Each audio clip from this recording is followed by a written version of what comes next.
Perfect, perfect.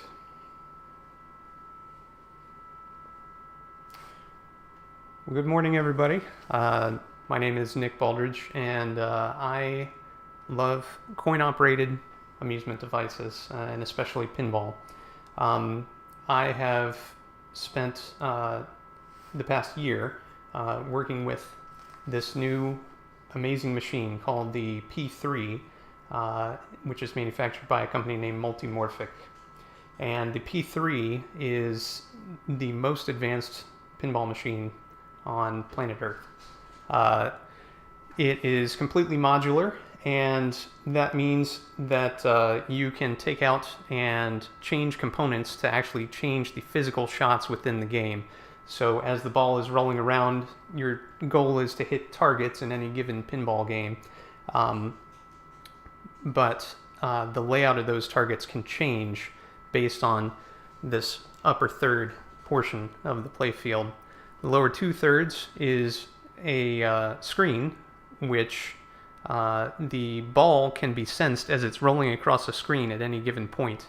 That gives the developer a really interesting canvas to work with. Aside from dynamic artwork, there is also the ability to make any portion of that artwork a target. So as the ball is rolling across, if it crosses paths with anything that's displayed on the screen, it will register as a hit. It's pretty incredible. And with that, I wanted to work with one of my favorite games and see if I could port it to a pinball format. Quest for Glory is a series that I have loved since I was very young, and the Quest for Glory series for pinball people is a adventure game series. It's point and click or text parser based, and it is typified by a ton of player choice. Very unusual for the time. If you think of a point and click adventure game, you think of things perhaps like Maniac Mansion or some of the LucasArts games and some of the Sierra games as well. You're locked into a rigid path, a rigid structure for solving puzzles, for controlling your player's destiny within the game. However, with Quest for Glory, it was extremely unusual in that it's an adventure game, but there are multiple paths to solve any given puzzle. That's something which just blew my mind as a kid. The other thing that I think is really cool about it is that there are role-playing game mechanics, so your character shows definite improvement as you proceed through the game. So as you complete tasks, as you attempt to perform an action like climbing a tree, your skill level increases, and with each increase, you become more likely able to complete that task. So within the pinball realm, what I wanted to do was to see if it was possible to create a game that would allow for those kind of skill increases and called shots and puzzle solving. That's something that hasn't been done in pinball previously. And what better platform to do it on than the fabulous P3? And so I used this to teach myself Unity. Unity is the framework that is used by the P3 in order to create the games. And also, just to learn the ins and outs of the SDK. I have made other coin-operated games previously, but programming for a platform like the P3 is not something that I had done prior to this. So since the time that I started on Quest for Glory about a year ago, I have released a commercial game for the P3 platform called Ranger in the Ruins, and that's the first roguelike pinball game. But Quest for Glory is the first adventure game. So let's fire it up and I'll show you how that works. As you can see on the carousel here, this is called the launcher, and you can pick which application you want to start. Ones with a padlock require you to have a different playfield module, that back third, inserted in order to start them. But Quest for Glory will fire right up here.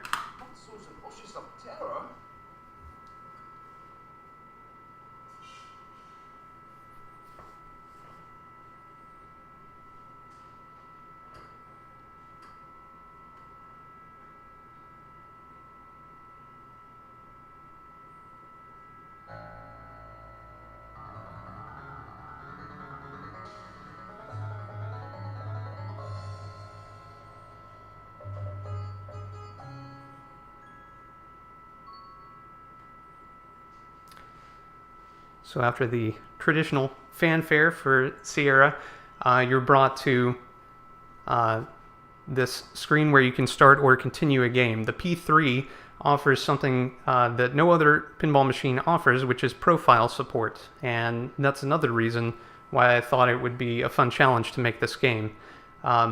With the profile support, you can pick back up any game that's in progress and continue it. So I thought that was a nice fit. As you can see, there are plenty of people who have contributed artwork, music, and so forth that I've hired for this game. I have recreated the background artwork and obviously programmed the whole thing from scratch. So it's been a very fun challenge. Also, the music has been reorchestrated for several of the pieces, not everything. There are some spots that you'll see within the game which are not totally replaced from the original artwork. For example, I have some of the original sprites which are still rolling around in here. The plan is to replace them eventually, but you know, all things with time. So also forgive me before I start if you see any bugs. This is still in progress. I have recently just redeveloped the entire game and added things like coin support and other kind of finishing touches. And as this is a fan game and I'm working on this in my spare time, you may see the occasional bug, and I'll be sure to call out my own failings. So let's see what happens here. When you click to start a new game, you're brought to the class selection screen. On the back glass, you can see the default characteristics. That's your character sheet. And within that, the different points which make up your various attributes. So by default, there's the fighter. The fighter is brash, strong, kind of runs into danger willingly. They have the highest strength and the ability to throw and climb. Next up is the magic user. The magic user, surprisingly, can use magic. So if you choose to solve puzzles with magic, magic user is the class for you. And then lastly, there's the thief. Now the thief offers a very versatile toolkit to start with both the ability to sneak and pick locks, as well as to throw and climb. You have quite a variety of ways that you can solve any given puzzle. For the purposes of this stream, at least to start, let's start with the fighter and see what happens. So when you start, you can either add a profile or you can choose from an existing one. So I'm going to pick stream. Seems like a quiet little town. On the porch ahead of you are two people. The standing one is large, rather ugly, and playing with a yo-yo. The seated person smoking a pipe looks like he might be the sheriff. The man with the pipe greets you. Welcome to our town. You are lucky to have made it down the mountains before the snow blocked the pass again. It's gotten pretty dangerous outside of town, I understand. Many monsters have been trapped around here with the late snow. Between them and the brigands, they certainly could use a hero around here. I am Sheriff Schultz Meisterson. This is Otto von Gunn, my assistant. Good luck in your quest. So, at this point, I can launch a ball, or I can start walking through town. Obviously, you need to launch a ball in order to complete various objectives, but before I do that, I wanted to give a word about how the game functions. So on the sides of the P3, there are button boxes that contain 3 different flipper buttons. As you page through these different modes, yes, the request was to bump up the volume. That I can do. Bump up the volume and bump up the jams. All right. As you page through the different modes, you can see the icons down here. It will give you information about how to make use of those modes. So this yellow box here, which may or may not be coming through on the stream, tells you how the buttons you press impact that. As you can see, the day-night cycle is also happening. So as I'm sitting here idling, it's getting later and later. There are 4 distinct times of day, and different actions can occur on each scene based on the time of day. So let's launch a ball and get started.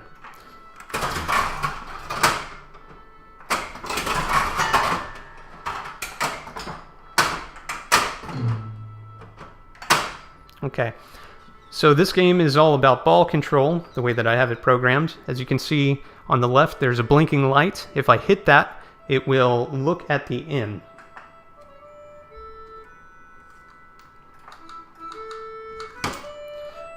I switched it, and now I can look at the sheriff, look at the door there.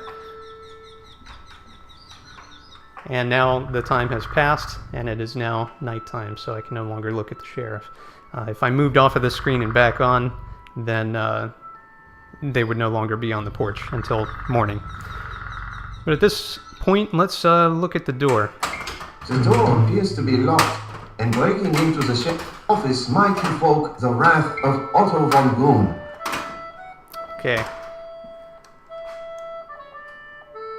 So I did manage to create a problem for myself here. Right away. Very nice. All right. Instead of sitting idle for this entire time, this time I will jump right in. Not so the bushes of terror.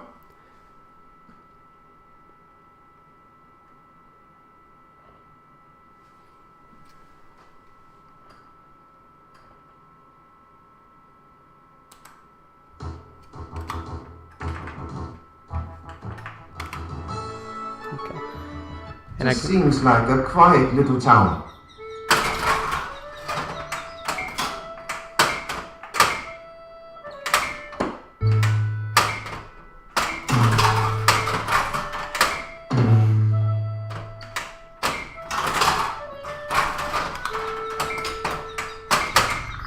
Okay. I think I have the game audio up a little too loud here. Hopefully that's a little better. All right. So on this screen, I can move to the bar, I can move to the alley, or I can go back to the main screen. Let's check out the bar. The bartender glares at you as you enter, and so does the ugly goon on the left. You get the impression that you are not welcome.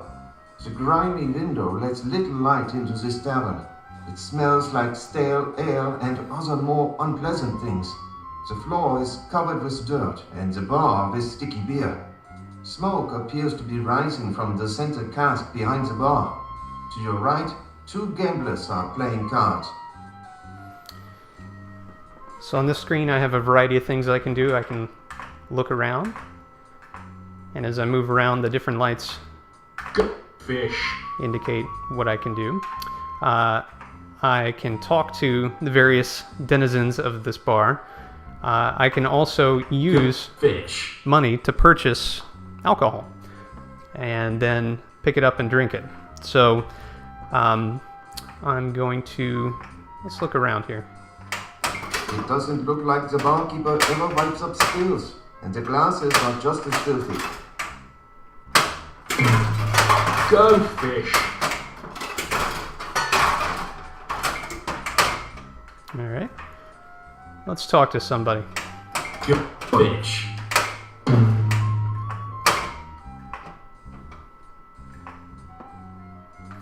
Shall we ask about the dragon's breath? Let's do it. The breath is our speciality, and it's Scruff's personal favourite.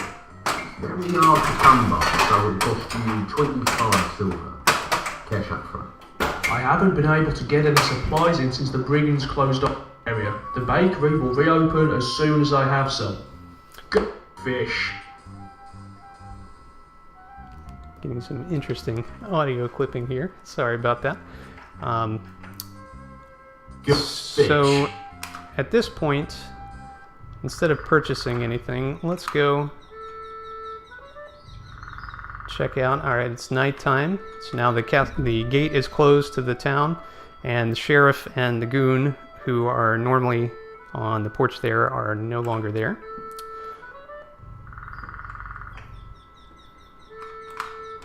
Let's go into the magic shop. Now, as a fighter, there's not anything that I can purchase within here, but I can still talk to the owner of the magic shop, whose name is Zara. So in order to do that, I have to hit a target to select Zara to talk to. And then I have to make an option as far as the dialogue choice that I wish to make.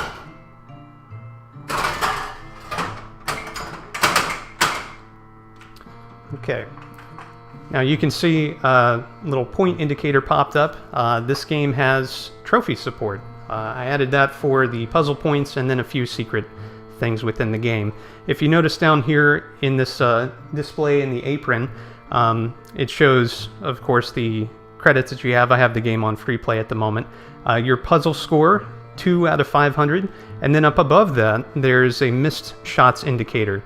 This is a separate score, which is more like a traditional pinball scoring system.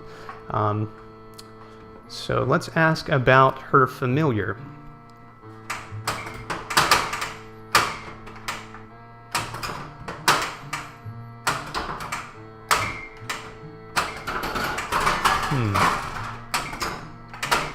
Damiano is both my familiar and my friend. We share lives and our magic.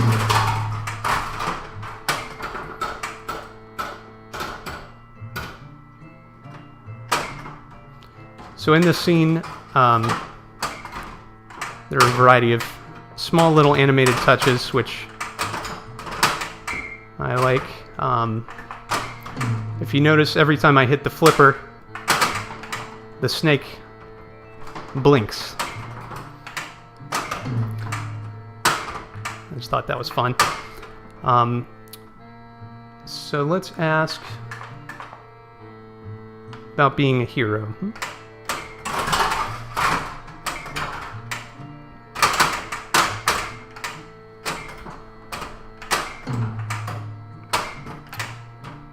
Hitting all around it.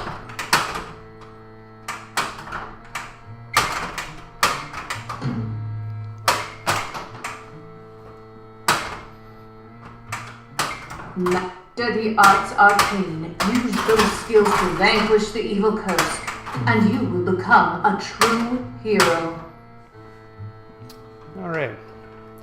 Thank you, Zara. Let's go back out. There's a guild hall here. This adventurous guild hall reminds you of the one in your hometown, the traditional moose head and other stuffed monsters. Saurus, troll, griffin, dragon, cheetor, and the terrible antwer adorn the walls. You see a registration book on the table and the bulletin board full of job listings. The man seated near the window must be the guild master. He is snoring.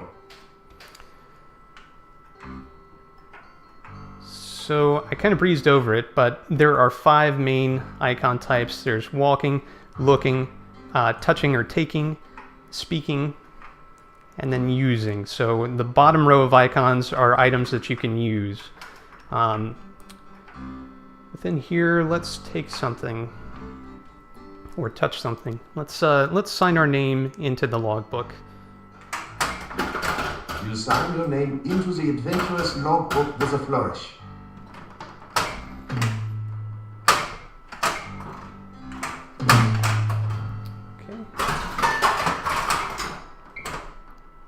It's a good idea to look at the bulletin board, see what people are seeing. Oh, if you hold down the flipper button, it will show you your character sheet. As your character improves, items on there will change. Reward for return of lost ring. Inquire at the healers. Okay. Let's head back out into town. You might notice these icons that spell the word rest. As you spell out rest, it will advance the day-night cycle by 1/4.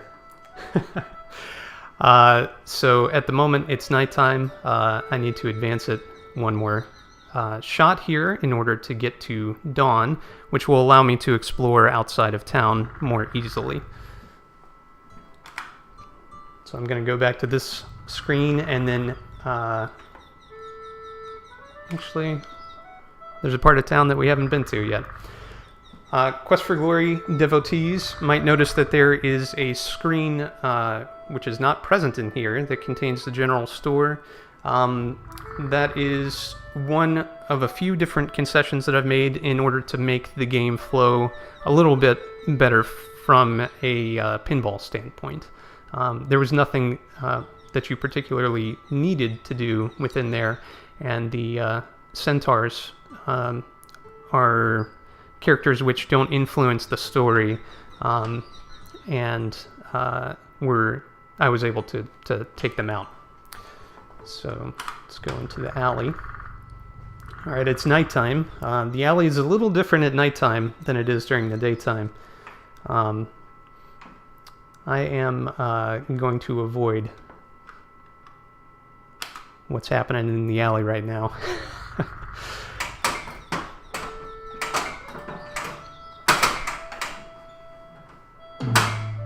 All right, advance it to daytime. So let's move out.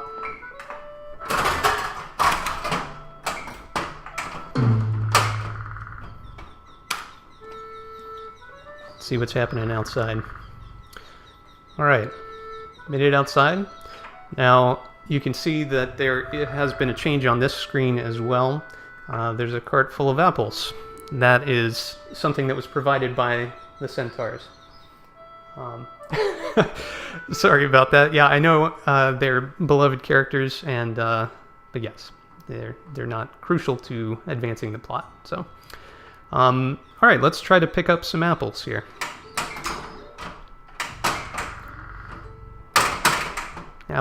Apples everywhere.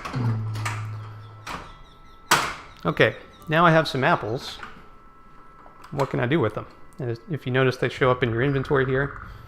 There's a fox. Spent quite a bit of time in town, apparently. I can look around. Let's see. Pain and agony, I cannot think. Adventurer, please. In exchange for this, I will give you some advice and a bit of information. It's sometimes to be polite, even to rude people. As for the amusing bit, Baba Yaga put an enchantment on the Baron's daughter some years back. To break the spell, you need to talk to the Dryad. Well, ta-ta for now. Be seeing you. All right. Thanks, Magic Fox.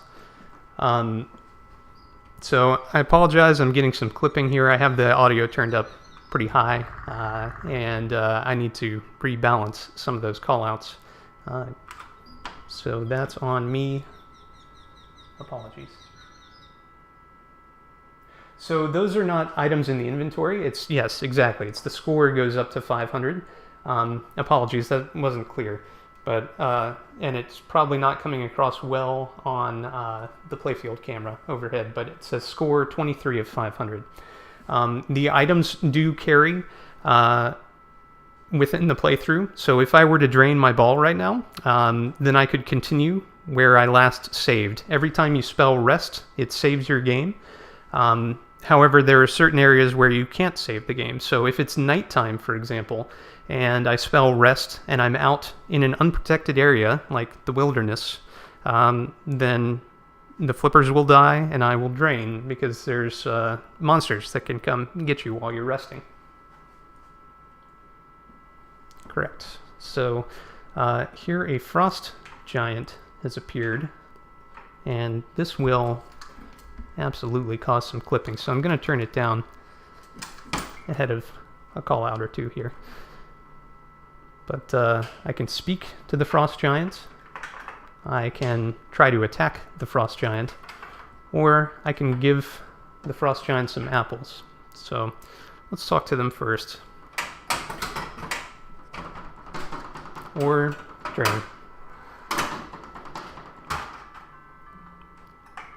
Okay, so when you drain, if you've saved, it gives you the option to restore your game. Let's do that. Let's see where it puts us back. Back in town. Oh my. All right.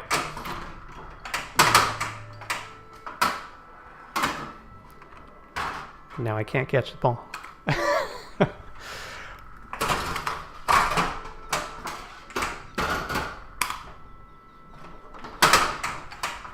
Wow.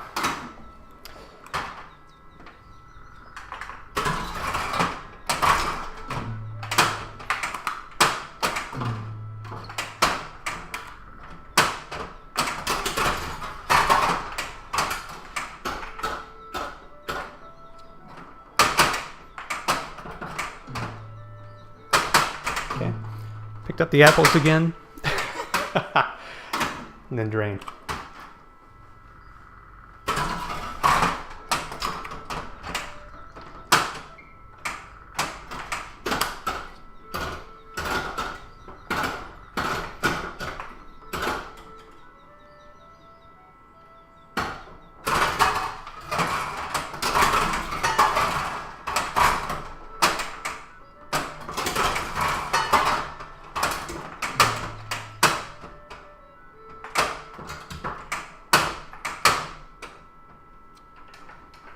Okay, so let's go back to the giant, and this time, sorry Fox, I'll be back. This time let's just use some apples. So the giant is hungry. He's traveled a very long distance, and okay, the question, is the physical ball lock integrated into the game at all? No, it is not. There are several multi-ball modes, but they occur within the context of the story at large. So there's not a way to qualify and lock balls through normal gameplay. Normal gameplay is solving puzzles, hidden targets.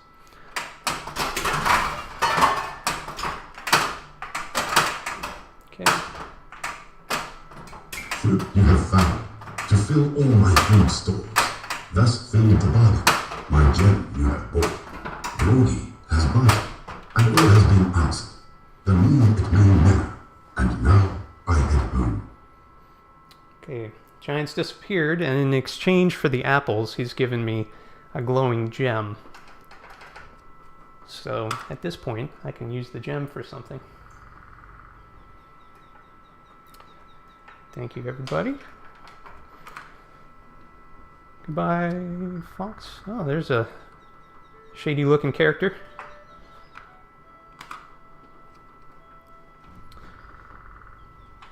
This is one of my favorite scenes in the game.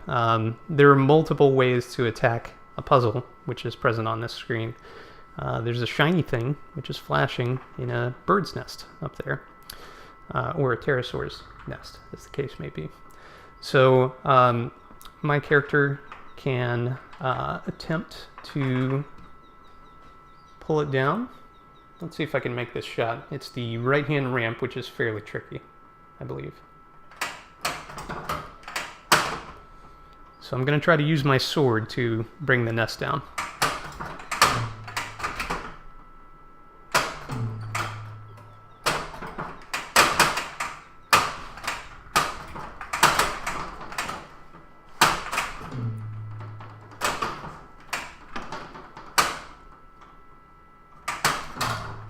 Ooh, almost.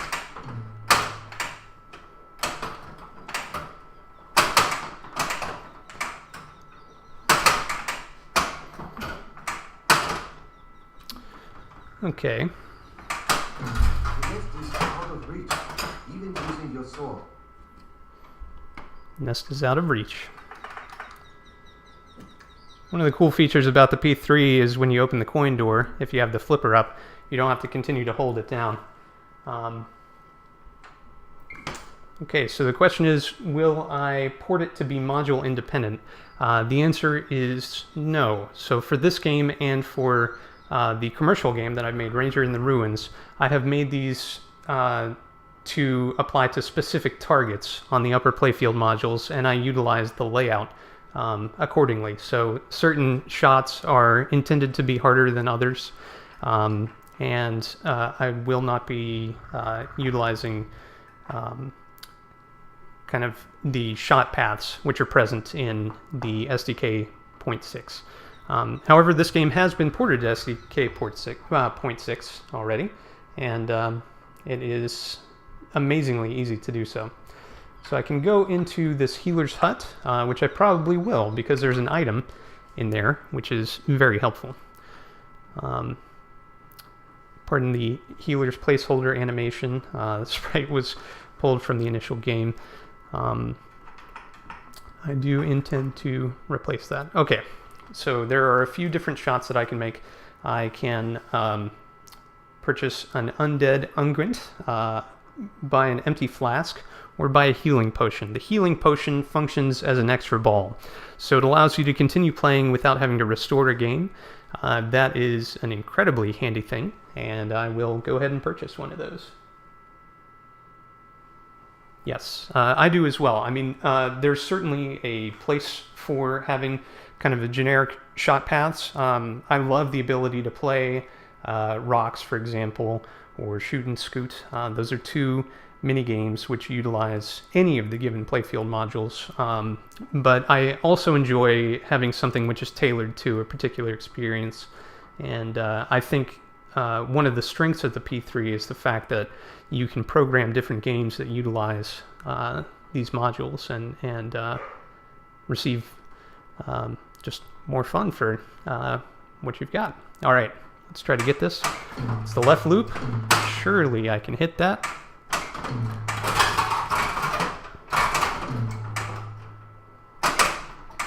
Okay.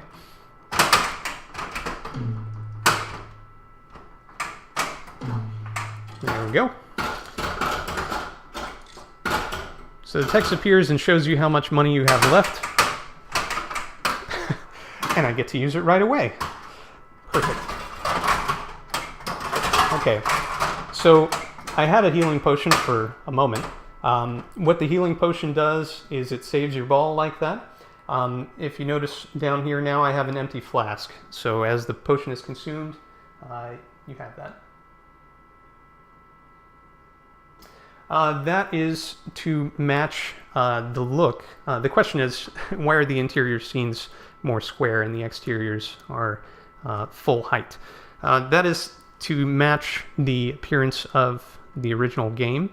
And it allows me to frame the action that's happening in the interior scenes and to make it more clear that you're entering an interior space versus the exterior, the wide world, so to speak. So I used my healing potion. Let's see, should I buy another one? I think so. If you notice now, I can no longer buy an empty flask because I have one in my inventory.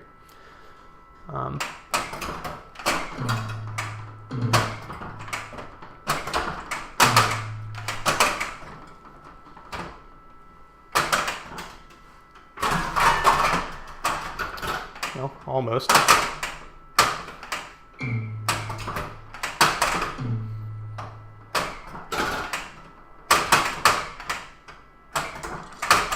Okay.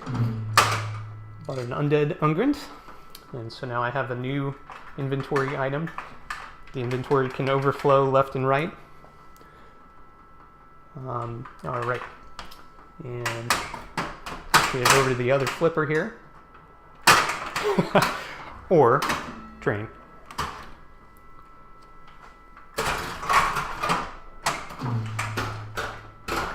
Perfect. If only I was in the right spot there.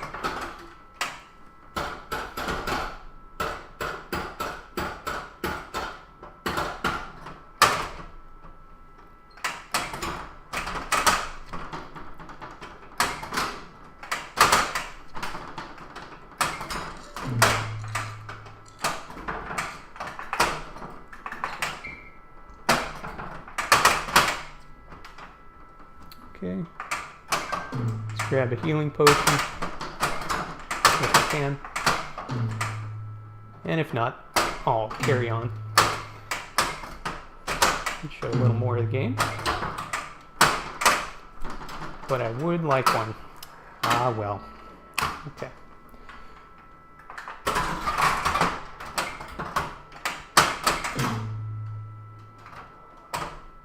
Okay, I had saved, thankfully, after getting Youngant.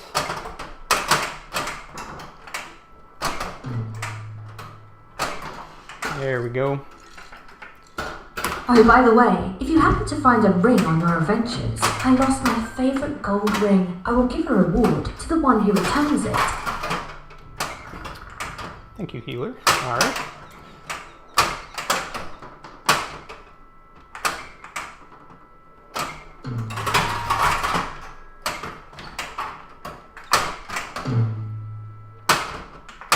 Okay, I can head up to the castle in the distance. I can head over to the left. I can go back to town, or I can go to the healer's hut. Let's check out over to the left. We haven't really been in the open nature areas. So any of these open areas which don't have a specific building or character that you can interact with, there's a random chance that a monster will appear on the screen. They slide in at the moment with my beautiful animation skills, and then combat will initiate after a couple of seconds. You have a couple of seconds to move off of the screen if you choose to do so, or you can engage in combat. As a fighter, you gain points for attacking monsters, or completing combat, I should say. So it's within my area of interest as this character class to actually complete fights. That is not the same for the other character classes, however. Oh, a brigand! Here I go, walking over top of him. Intent is evident. You prepare for battle. Alright, so everything's flashing. Depending on which target you hit, you will attack the monster in one of two different ways.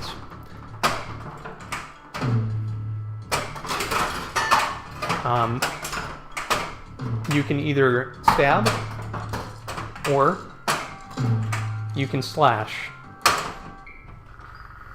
That requires a lot more explanation. My apologies. There was a lot that was happening there. So there are three different bars that appear down in the bottom. There's health, stamina, and magic.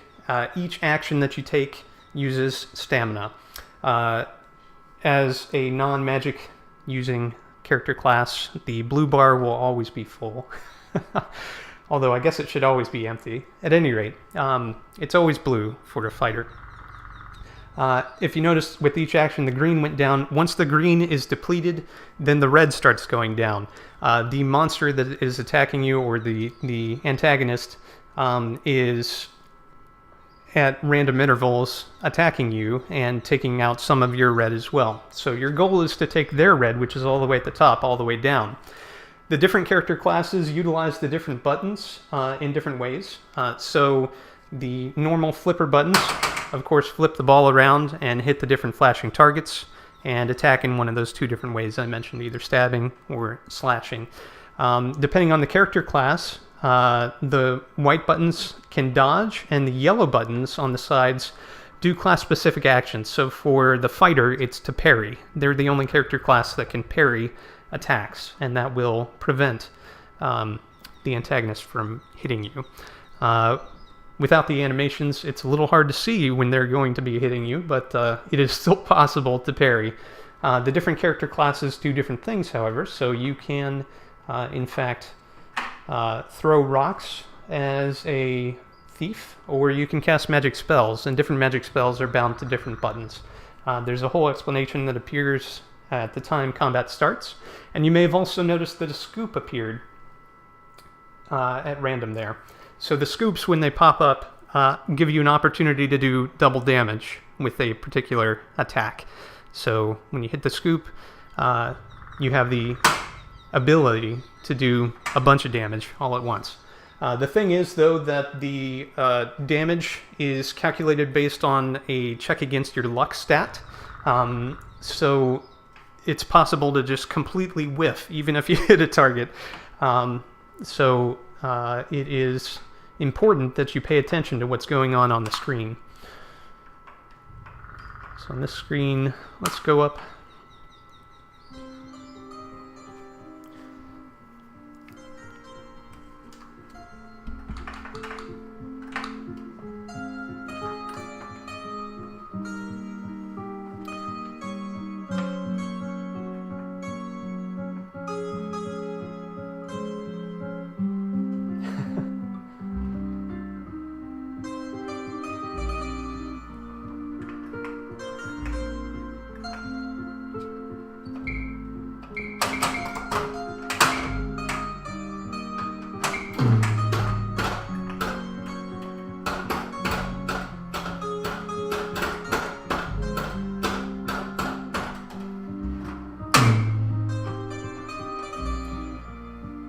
So this scene is called Arana's Peace, and Arana was a spellcaster that came through the valley at some point in the distant past, it seems, and has left a few traces of her presence behind, this being one of them.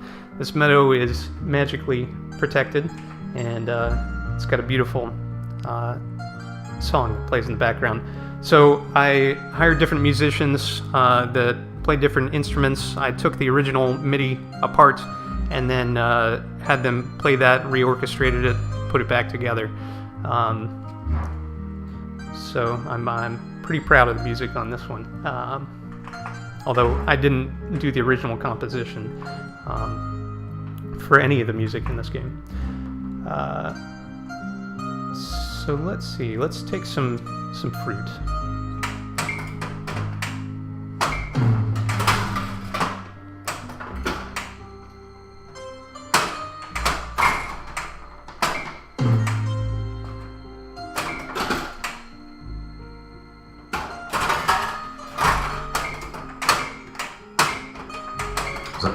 Juicy fruit of the tree is amazingly satisfying and refreshing.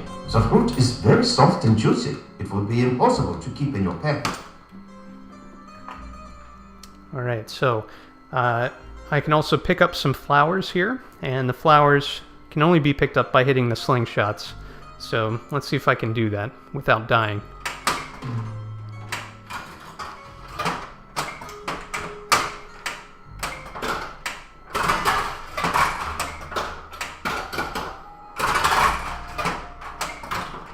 So that's a secret achievement.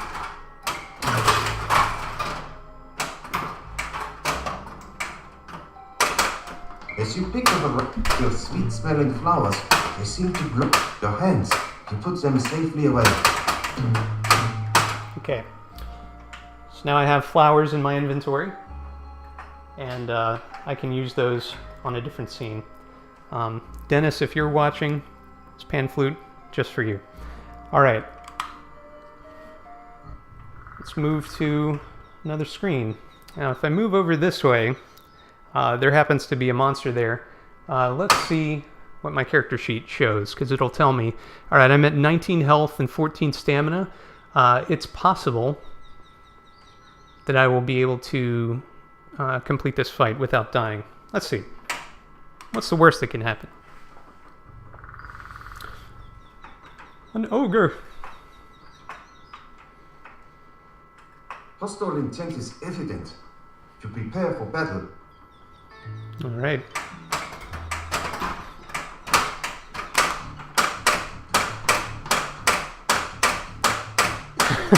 The slingshots do no damage.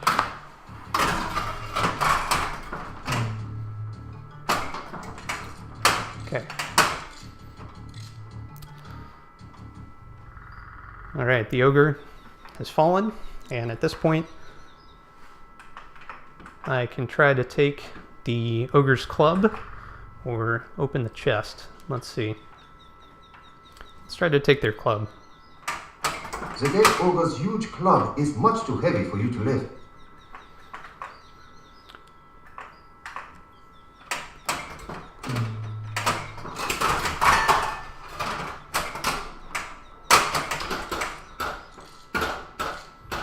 Okay.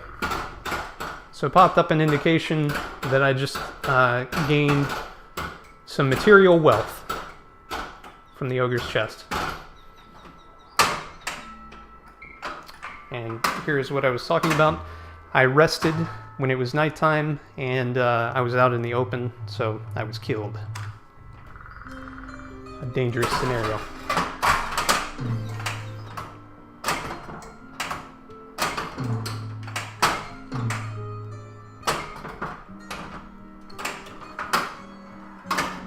That also dangerous. So I had a healing potion, and therefore was revived. I need to get the ball under control or advance it to the next time of day to make it safer.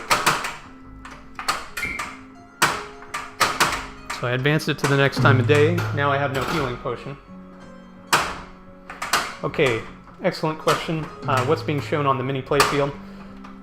At the moment, it's showing a cut down portion of the back glass, the stained glass image, which is actually famous from the VGA version of Quest for Glory 1. I had that re-illustrated and expanded upon, if you notice, on the back glass normally.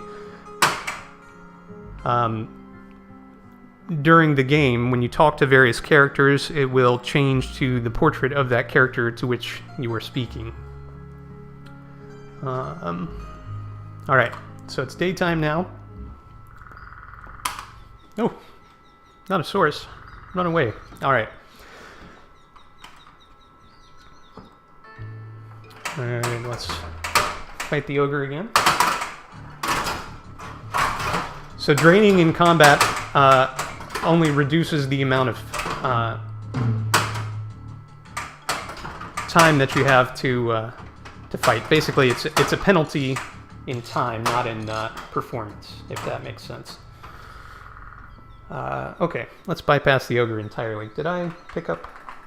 I did not. That's okay.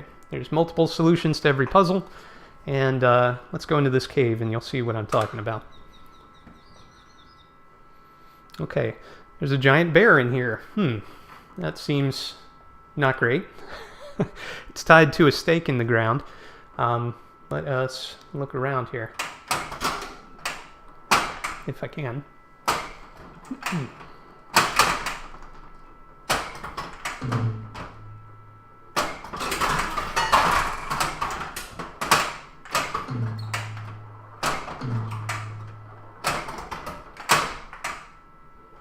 On one side of this cavern is a large bear. There seems to be something attached to his leg.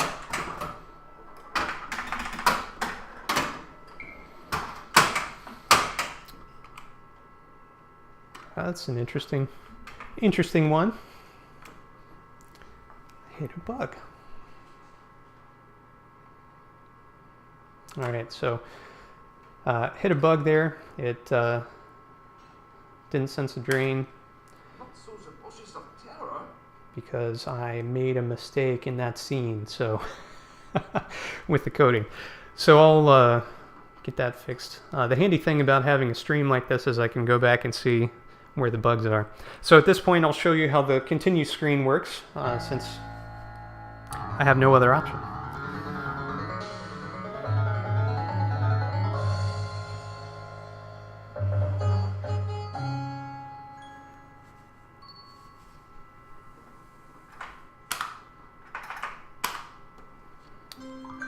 Okay, when you tell it that you want to continue, it just brings it right back to where you were. The meadow lies covered with a blanket of flowers, unusual for this early in the spring. It is warm, even though surrounded by the late snows of winter. A large, carved stone lies flat on the ground. You feel as though someone gentle was watching over you. You feel safe here. The meadow lies covered with a blanket of flowers, unusual for this early in the spring. It is warm, even though surrounded by the late snows of winter. A carved stone lies flat on the ground. You feel as though someone gentle was watching over you. You feel safe here. So, Gamma Goat, you're absolutely right. Guess who turned that off in his hubris? It was me. but that's okay. Let's take some flowers. And then we'll go back. As you pick a variety of sweet-smelling flowers, they seem to glow in your hands to keep them safely away.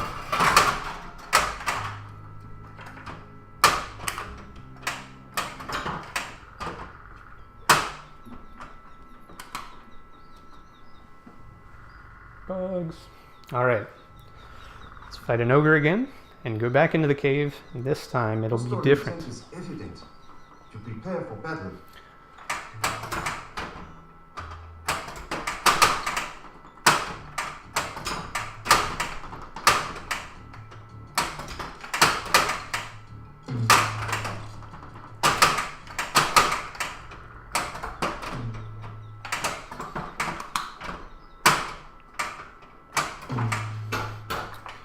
Okay, so this bear, if I were to try to get past the bear, would kill me. So I need to figure out a way to pacify the bear, and I'm thinking giving it something to eat would be a good idea. So I'm going to give it the rations that I carry the food. That makes this bear very happy. It would be wise to take advantage of his current mood. I agree. So let's go into the deeper part of the cave. Uh-oh, you've woken the kobold. Hostile intent is evident. To prepare for battle. Okay, another fight.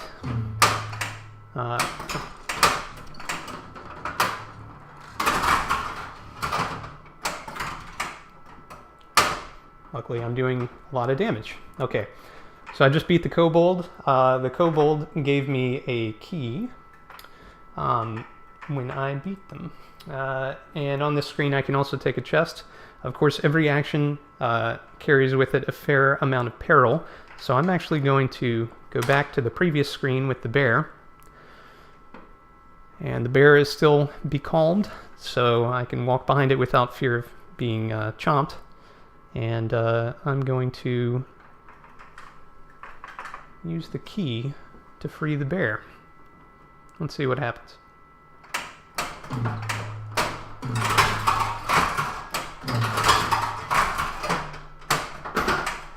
Have to hit the appropriate target.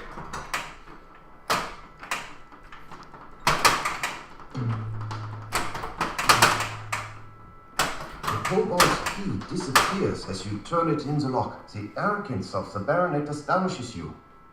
Perchance the kobold magic user had a reason for changing him into a bear. You have the honor of meeting Baronet Barnard von Spielberg. We are pleased that you broke our enchantment. Perhaps our father, the Baron, will reward you should you ever visit our castle.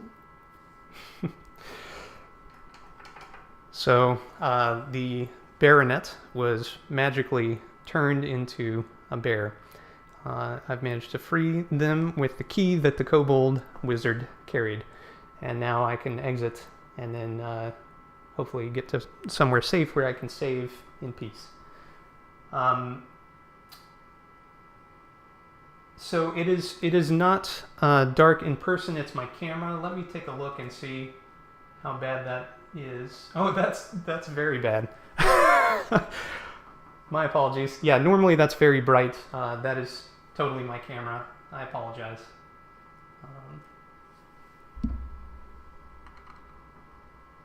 Yeah, exactly. Everything is perfect. Okay, so let's move back to Arana's Peace and save the game. Alright, I'm queuing up. I only need one letter in rest, so I want to hit either R or S.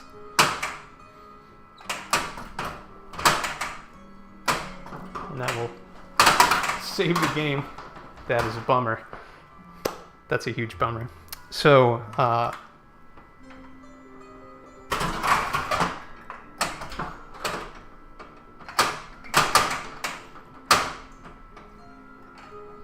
well, let's move on to another area.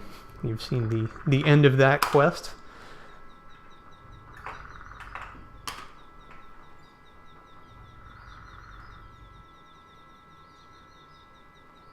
Yes, I am not a streamer by trade, so my apologies if it's a little hard to follow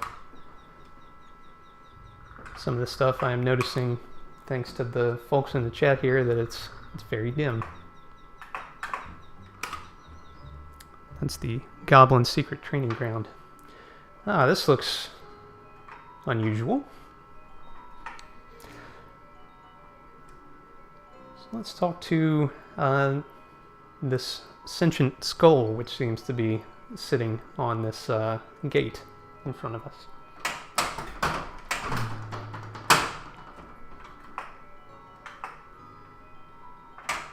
All I ask for is a little gem or jewel that glows in the dark. You're the big hero, so go find one. Okay, so he wants a gem or a jewel. Well, happen to have one. Got it from the giant. So let's use that and see what happens.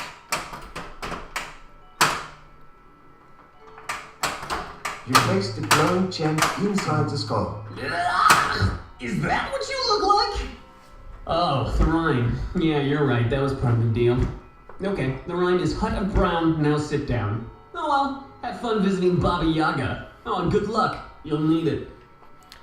Baba Yaga is an ogress from folklore who eats children and does a variety of other things which are generally not considered good. She lives in a hut on chicken legs, and the hut will only sit down if you say a particular rhyme. So the skull that was on the gate just taught me the rhyme, and let's see what they have to say. Thanks, everybody. You hear a voice in your head saying, "What is the rhyme?" Okay, so before you learn the rhyme, you can try to coax the hut down, and there's a variety of different rhymes that you can tell it. But in this case, I'm going to say the rhyme that was taught to me, Hut of Brown, now sit down. Okay, now I'm in Baba Yaga's house. Eyes of that spider.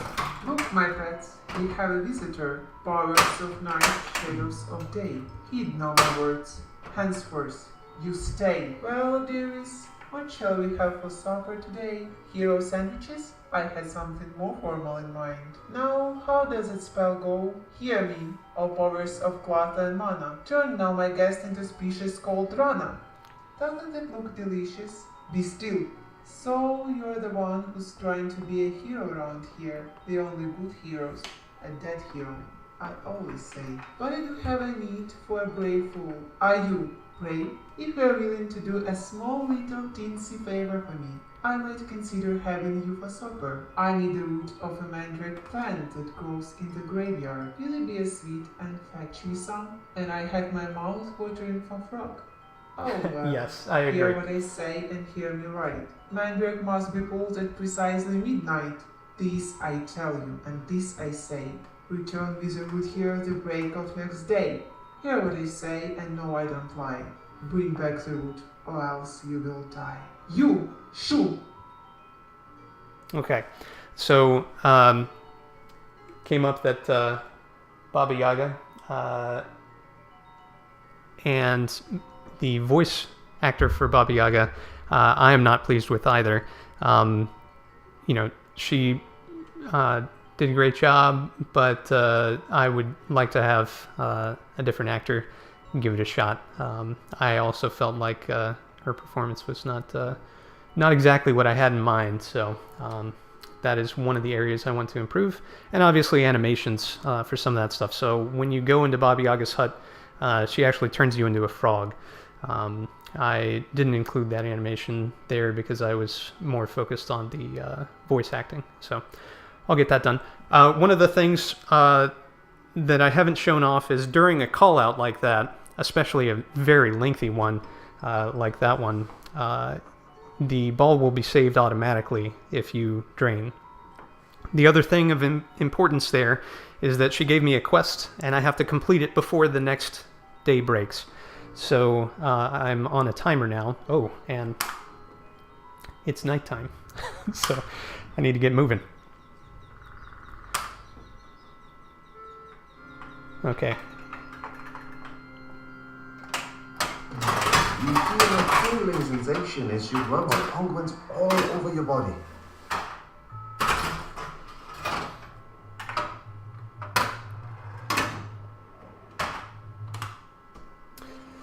Okay. So little explanations in order there. I hit the appropriate shot, but then I accidentally tried to rest within the cemetery while there's a big ghost flying around. Not a great idea.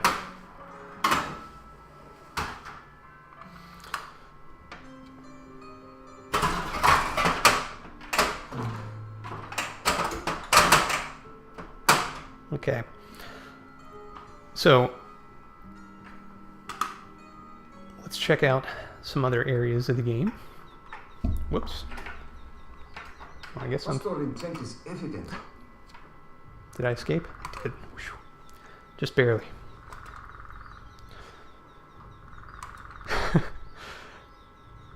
Monster on every screen. Okay, yeah, multi-ball. Sorry, I missed your question earlier. Multi-ball doesn't happen within the combat system. It happens at various points in the story. Amy, I know you're very familiar with Quest for Glory. So when the fairies are talking to you, a multi-ball starts during the dancing portion. There's also a victory lap multi-ball and a couple other spots that happen in the game where multi-ball or other specific kind of more pinball-y modes occur. Exactly, yeah. Not saving enough. Save early, save often. Very important. So let's see.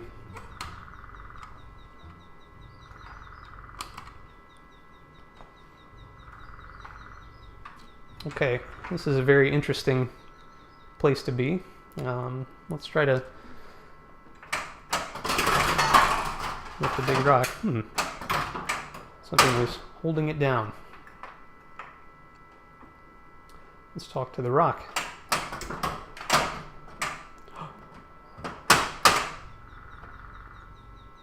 It's a meep. Over page. No control over my life.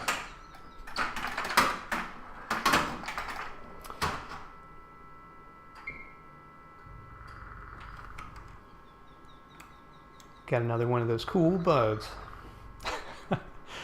Got a couple of those. So one of the things that I recently went in and rewrote was how the call-out system is structured within the game. And there's a couple areas where there are a lot of call-outs. And though I'm not handling it in the update loop, I do have coroutines, and some of them are apparently a little heavy. And that was one example.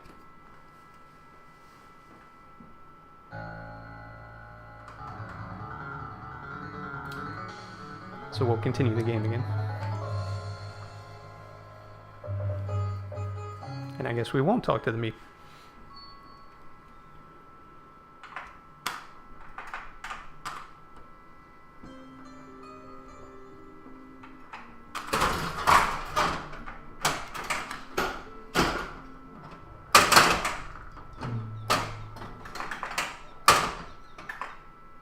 Okay, let's see what else we can see.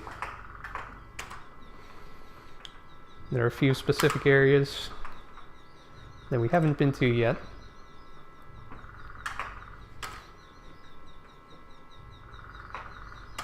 And some rather large combat heavy areas as well.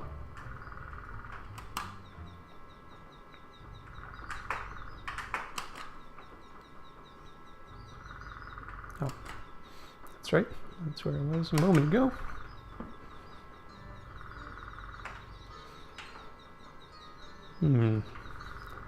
A curious ring of mushrooms. Let's pick some.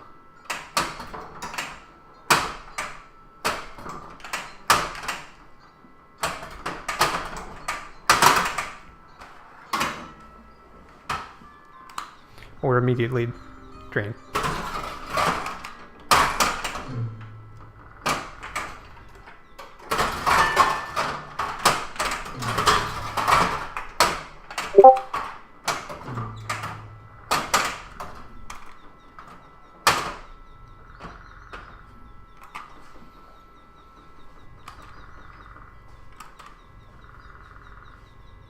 Okay, so let's explore south of town. We haven't really been there.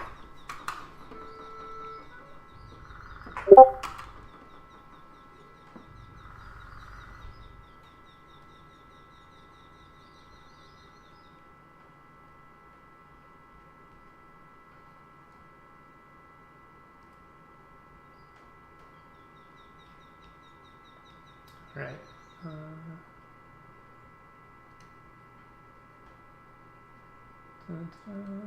Okay.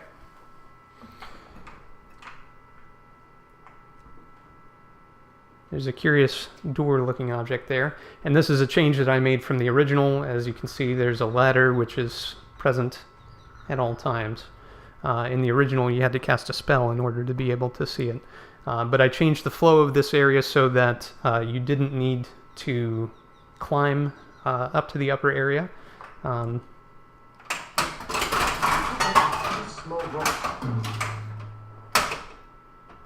Just to streamline it a bit.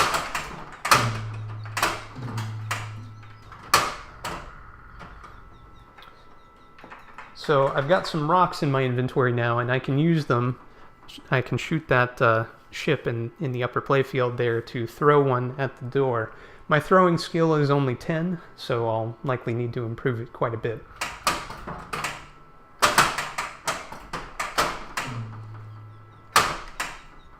In order to hit what I'm actually aiming at.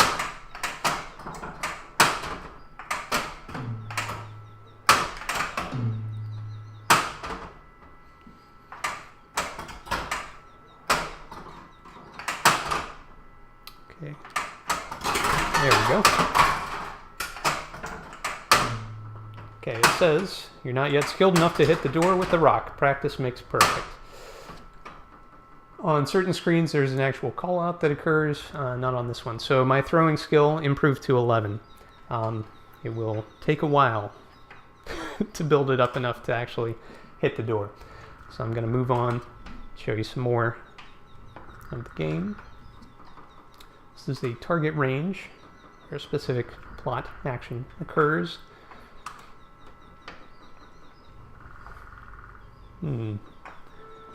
That's an unusual looking creature.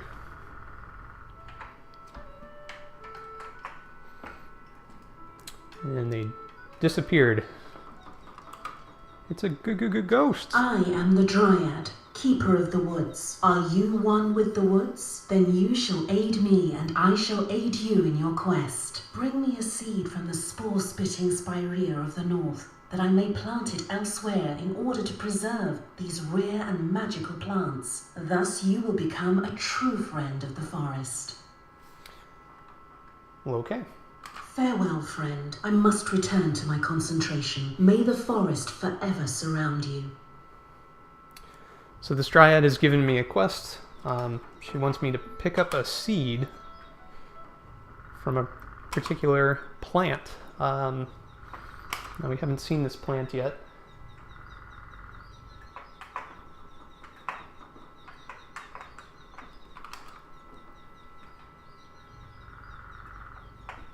If you want a good time, try the dragon's breath at the bar. I don't think that's good advice.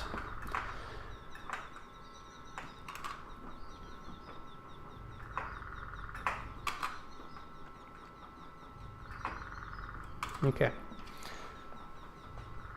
We are. Why, that plant looks suspicious. So I can either climb the rocks, or I could attempt to destroy the plant with my sword. But I think it's probably going to be wiser to climb the rocks. Now, my climbing skill is only 5, so this may take a moment.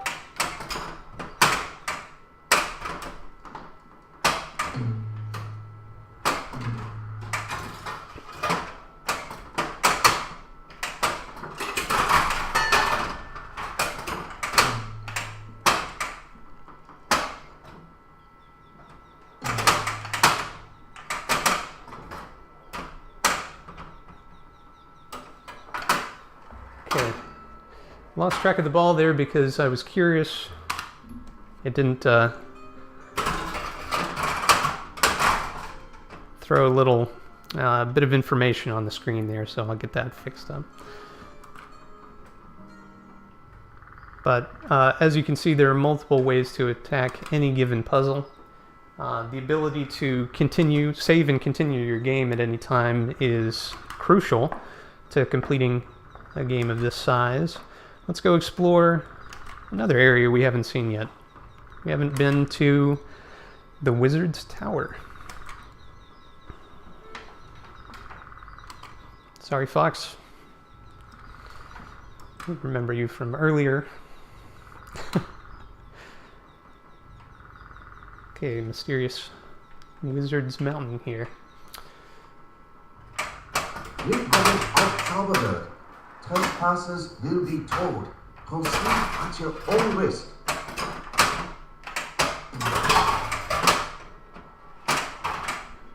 Okay. So the call out, which you may or may not have been able to hear, said Willkommen auf Zauberberg. So the mountain's name is Zauberberg, and there's an interesting looking gargoyle here that we can talk to. Now, this is a multi-tiered dialogue puzzle, and it's something that I practiced quite a bit last night. Let's see if that actually paid off in today's stream.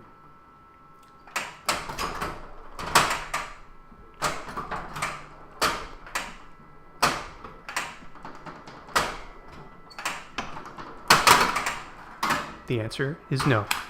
All right.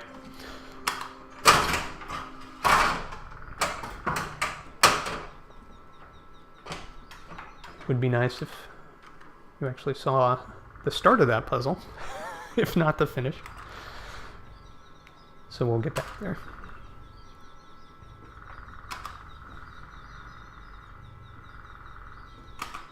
Thank you. I'm a big fan as well, obviously.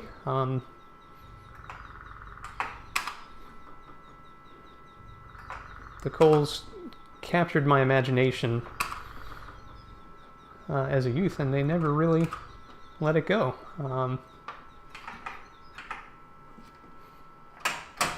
He who would the wizard see first must answer questions 3. What is your name? What is your name? Okay.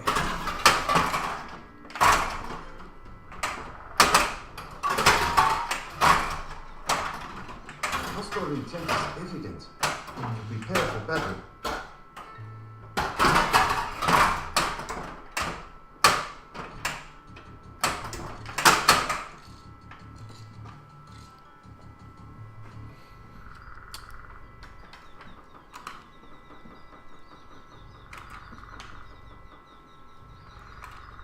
So we're going to try to go back to the tower, and this time it'll be different. If only I hadn't made those shots so dangerous.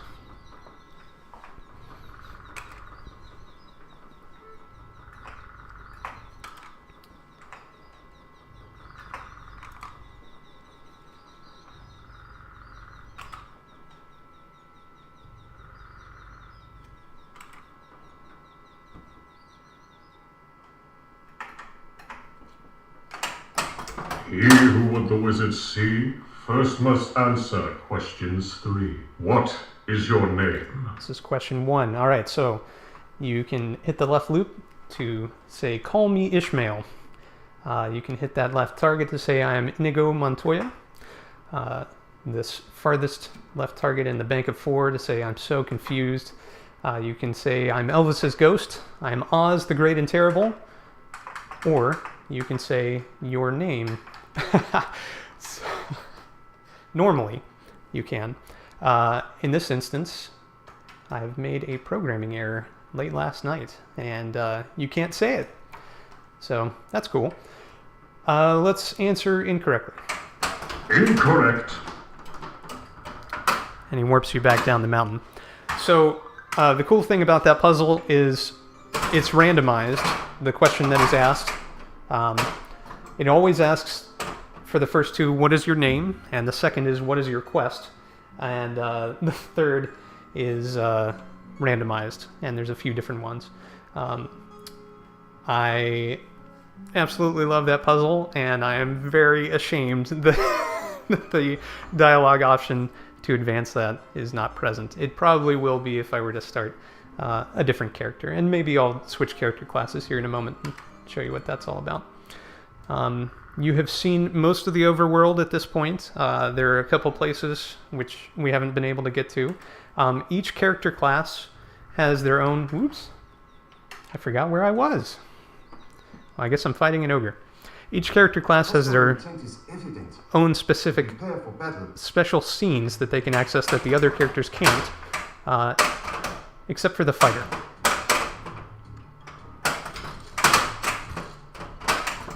But the fighter is the only one that can gain points for attacking. Okay.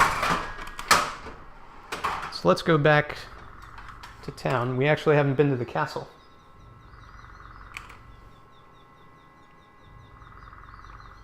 Thanks, everybody.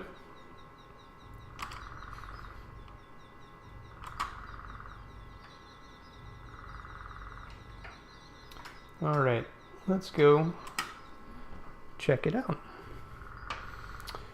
There's a gatekeeper up there that I can talk to, and he gives me a variety of information. I wasn't able to find a voice actor that I was pleased with, so I did the voice acting for this one. Apologies in advance.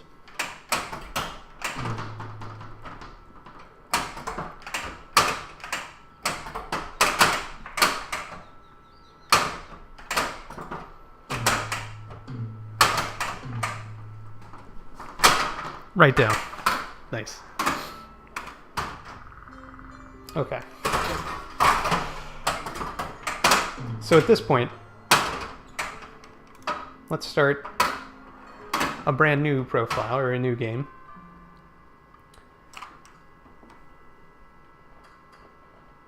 And switch character classes.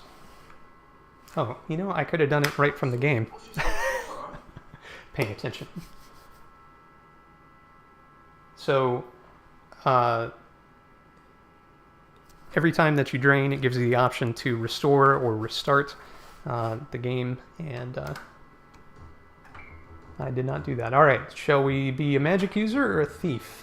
Thief is my preferred class, as I'm sure it is for most people who are familiar with the games, but let's check out what a magic user has to offer, shall we?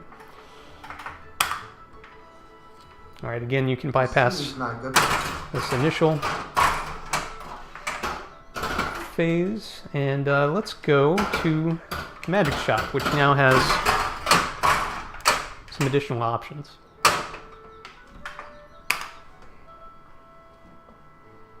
Okay, in the magic shop now I can use money to buy different spells. Seems important.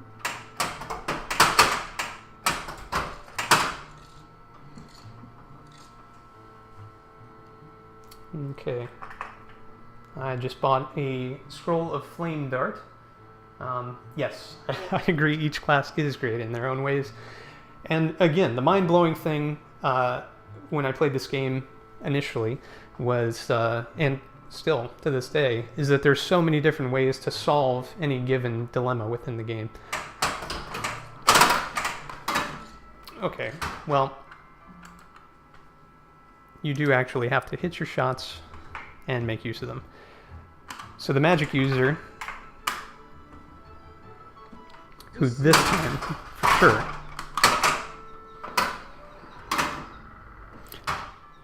I hit the wrong button.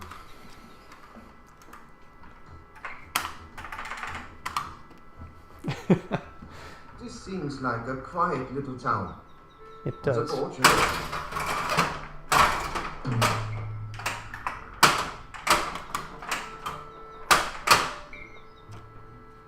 Okay.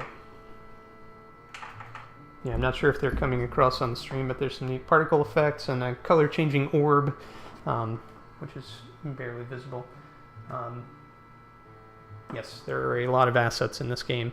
Now, I didn't make all of them, so if you can see, the more pixelated ones are actually pulled from the original game, but I did work with a group of fantastic artists to create the new assets within this game.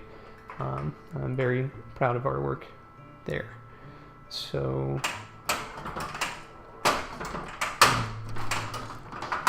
my.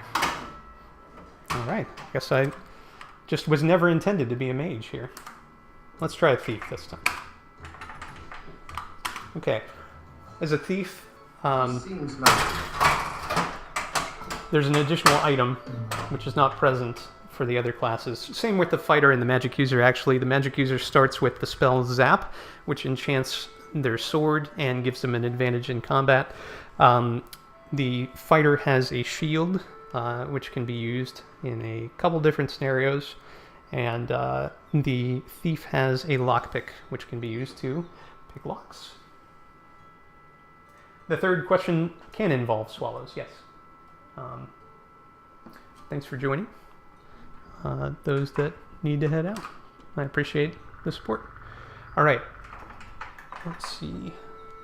Let's practice our lock picking. So there's a target that's blinking up there by the right ramp, and I don't want to hit the scoop on the right. If I do, I'll use the lockpick on myself, which is probably not advisable.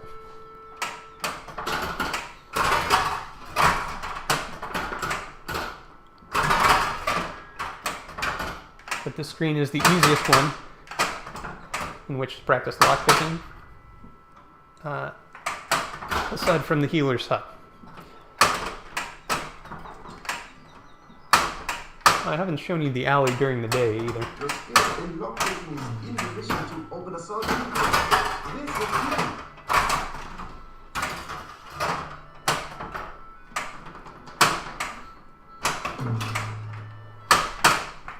Gotta get the ball under control.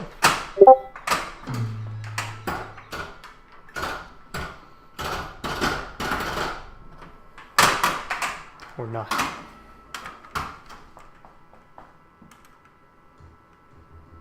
Thanks very much.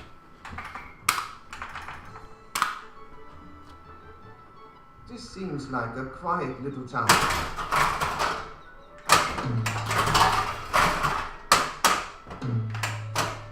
Okay, as a new character, let's head back out to the Wizard's Tower and see if that problem remains. Because I suspect that it will not. If you notice, the fox isn't here. There's just a trap. Based on the day and the time of day, the game keeps track of all of this and will provide different activities on each screen based upon what's going on. Also, the combat is randomized in such a way that at nighttime, more dangerous creatures come out. During the daytime, there's 3 or 4, depending on how far you've progressed through the game. But at nighttime, there are many more and much more dangerous creatures that appear. All right, so let's try this again. Let's see if I can select the option that I actually need. He who would the wizard see first must answer questions 3. What is your name? Yay, all right.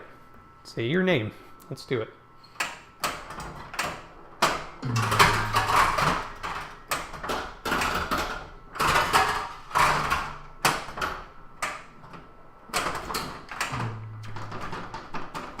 Bounce right out. Try it again. This seems... We'll get there quick and save this time. Good idea.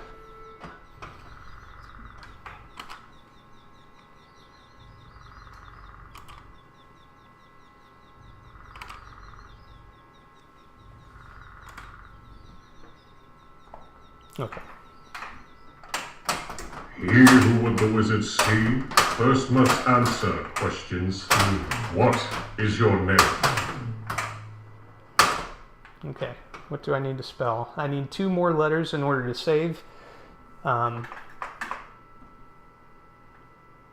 Let's live dangerously. Let's try to hit that and save. What is your quest? Okay. Oh, bummer.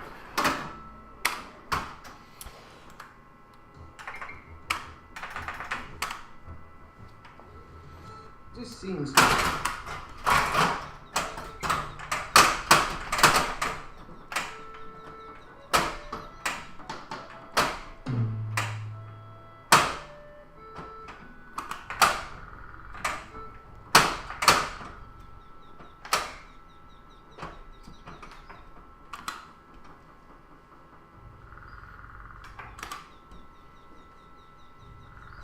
Back I go. I should probably get a healing potion. Use the rules of the game to my advantage. He who would the wizard see first must answer question 3. What is your name? What is your quest? Okay, so the different options are: I want glory, I want to be a pirate, I want to be a hero, I want to be a wizard, I want to be I am a mighty pirate, I seek the Holy Grail, or back to I want glory. So let's do I want to be hero.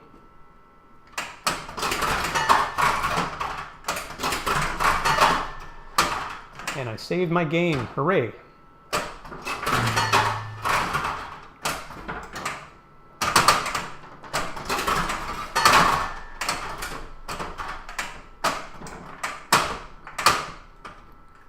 Okay, how about I want to be a wizard?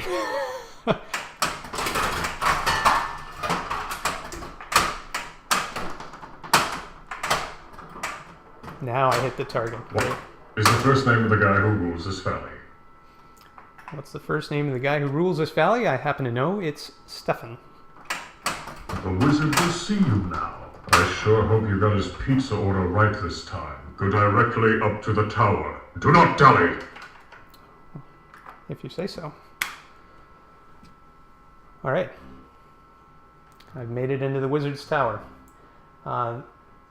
This wizard's name is Erasmus, and he has a familiar named Fenris. Fenris is a rat. This wizard doesn't take himself too seriously. He's been around for a very long time, knows an awful lot, but likes to make... Is it true that a monster can't hurt you if you're carrying a torch? Actually, it depends on how fast you carry it. Well, great jokes. All right. Let's talk to him.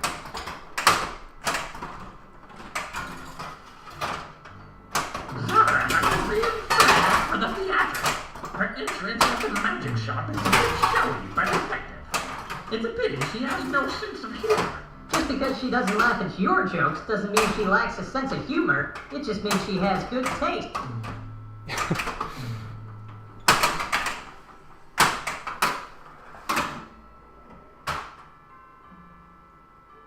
Do you know the difference between a cheetah and a comma? I don't. But now we don't either. So how do I feel about trapping up to navigate? I like it. I like being in control of the ball at all times, or out of control. So I had initially envisioned that you would hit various targets in order to navigate. And my first version... that a monster can't hurt you if you're carrying a torch? Allowed you to do that. But I found it Actually, it depends on how fast you carry it. way too difficult to move around with intention. So being able to trap up, because the world that you're navigating is so large, from a pinball perspective, I thought it would be much more helpful to be more in control of it. So being able to zoom quickly across the map to the specific screen where you wanted to complete a puzzle was important to me. So let's go back to town. Let's see. It's nighttime. Well, in that case, let's go to the healer's hut. Pass some time. Go back into town. We'll look at the alley during the daytime, or perhaps the castle. And go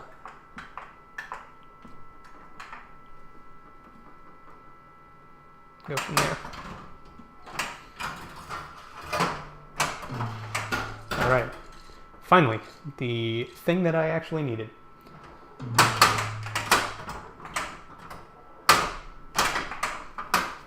Just in time.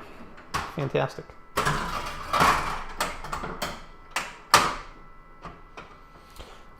Alright. So passing time, that was the thing that I needed, but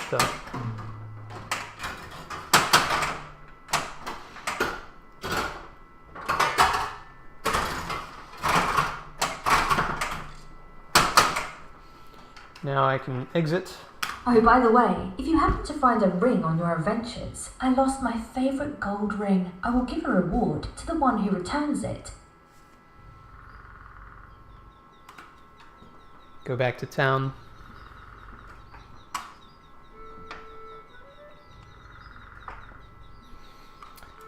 And go to the alley.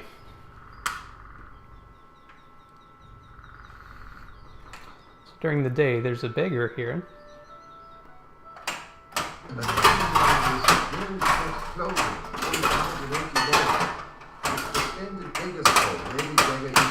When he graduates from an accredited beggar school. We can climb over the wall. We can talk to the beggar. We can also give some money to the beggar. So let's talk to them first.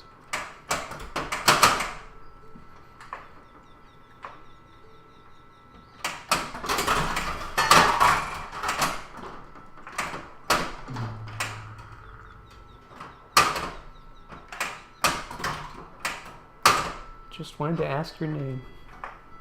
But let's ask about the town.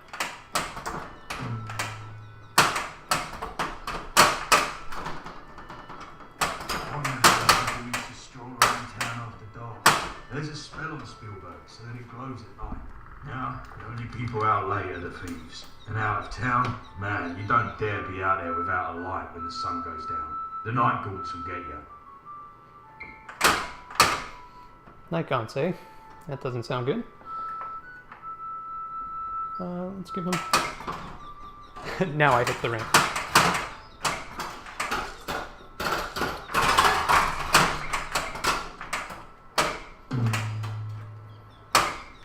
So depending on your actions within the world, you may gain points.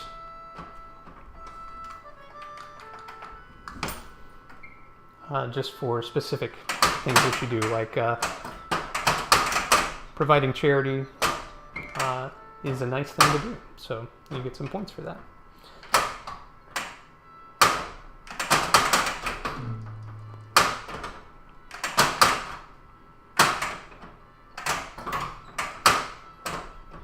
Okay, let's head out of the alley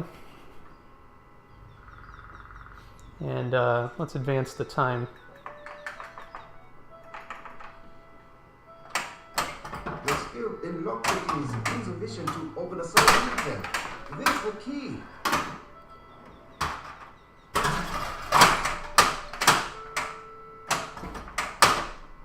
Okay, let's go back into the alley. Now that it's nighttime, there's that gleam. Let's try to take it. This man may be smiling at you, but he doesn't seem very friendly. He may be short, but he's 7 feet tall. That coin art spell. And that dagger. That next one is something in your place. Give your cash and you walk out. It's a simple trade, your life. So he's asked me to provide some money. That the first victim we've had in months is a thief. Yeah, I thought we were finally going to make some money. Tell Crusher that the password is Schwertfish. He's in the tavern. Now go, before I forget you made the sign and make you pay anyway. So I just made the thief sign, which involves you putting your hand on the top of your nose like that and wiggling your fingers back and forth. So as such, he gave me the password to the Thieves Guild, which you can access through the bar. As you enter, and so does the ugly goon on the left. You get the impression that you are not welcome. The grimy window lets little light into this tavern. It smells like stale ale and other more unpleasant things. The floor is covered with dirt, and the bar with sticky beer. Smoke appears to be rising from the center cask behind the bar. To your right, 2 gamblers are playing cards. Alright, so I need to speak to Crusher, the goon, on the left. Go fish. Watch.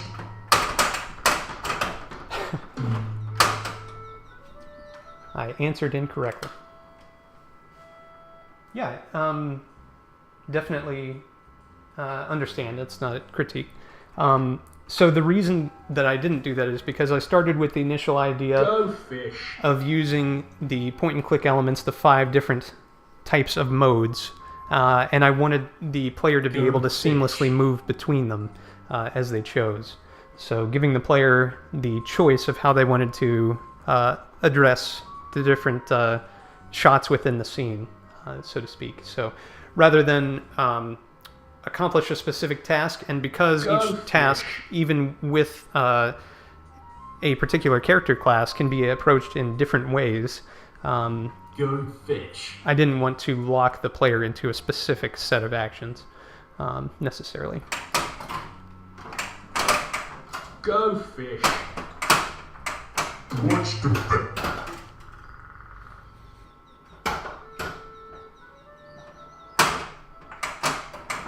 I need to shoot that with intention. Yeah, no problem. What's the bet? I can only answer incorrectly. All right.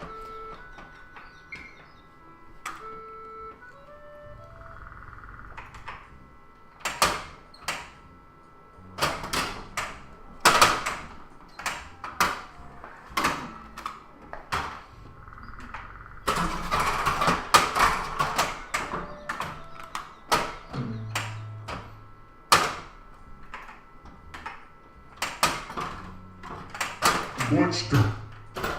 Bye.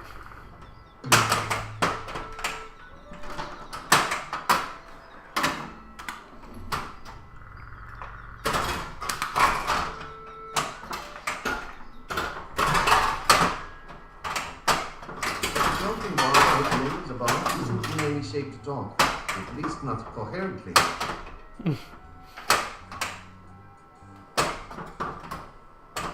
Go fish. What's the password? Tilt. Go fish.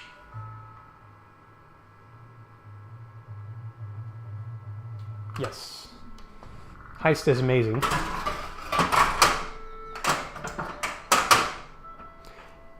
And speaking of, the next game that I'm making is for the heist. The next mini game I'm making is for the heist playfield. What's the... You know, that call out happened so quickly. I need to insert some extra time on that. Go fish. What's the password? Okay. Go fish. Swordfish is the password, and I've learned it from the thief in the alley. So now if I hit that side target, I should be able to go to the Thieves Guild. Begin. Why do they keep giving me beginnings? I tell you, Crusher, that a thief of my stature and abilities should be stuck in a podunk town besieged by brigands who aren't even union members is the height of injustice. It will cost you 25 silvers to work in town. Pay Boris at the door. If you don't have the cash, go steal some. So this is the Thieves Guild, and I can talk to the chief, but he will not actually acknowledge my presence. He'll just tell me to buy a license if I want to talk to him. So I'm going to go ahead and buy a license so that I can officially thieve within the city. Welcome to the Thieves Guild Union, Local 1313.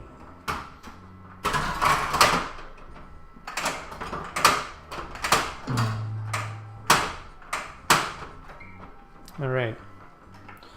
So now I can talk to the chief. I can ask him about daggers, and that will take us to one of the specific scenes for the thief.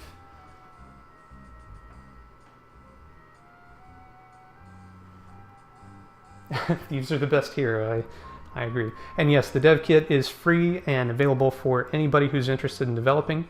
It uses Unity, which you can also download for free. I would highly suggest... A dagger is a thief's best friend. Everybody give it a If you shot. ever get good with one, then perhaps we could play a little game. You and I could throw some daggers at the board over there and bet upon which of us would throw better.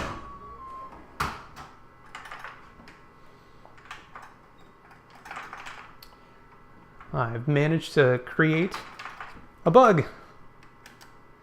How bad is this bug? Let's find out.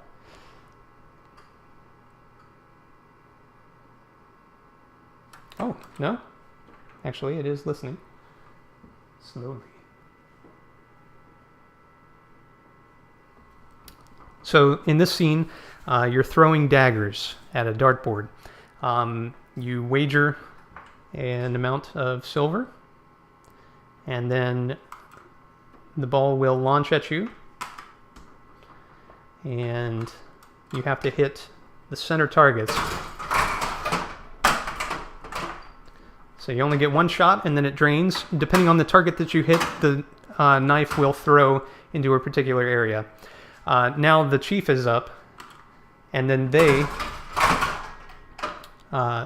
should be automatically flipping, but they didn't. So let's try myself at the moment. I think I'm going to win. Hooray! Center it again.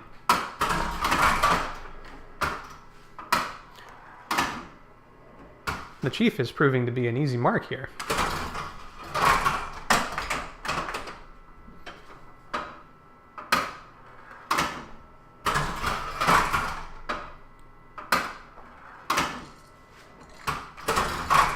Okay, so I actually won the knife throwing challenge. It's called Dag Nabbit.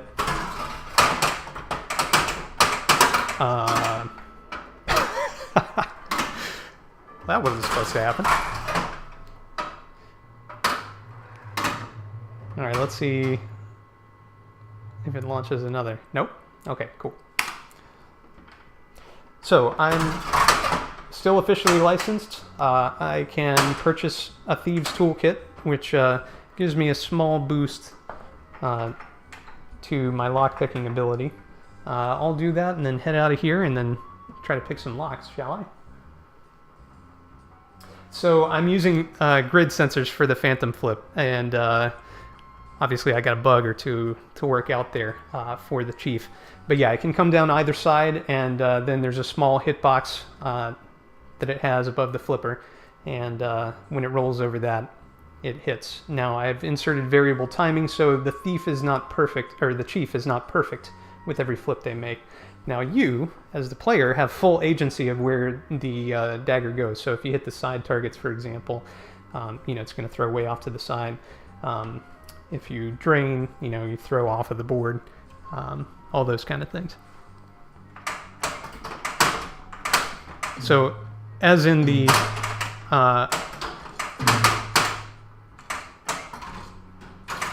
computer game, all right, cool. That's a quick way to make a lot of money. So at the moment I have 2 gold and 5 silver, but I'm a thief. Surely there's a way I can make some money.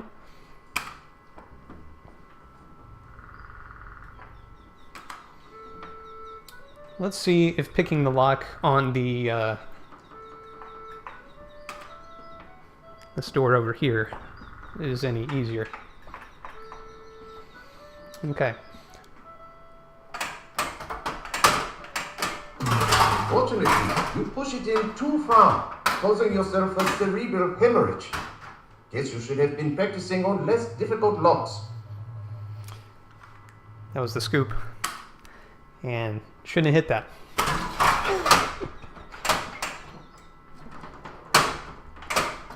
So once your ability is high enough, there's a special call out that plays, and it's one of my favorite things in the game.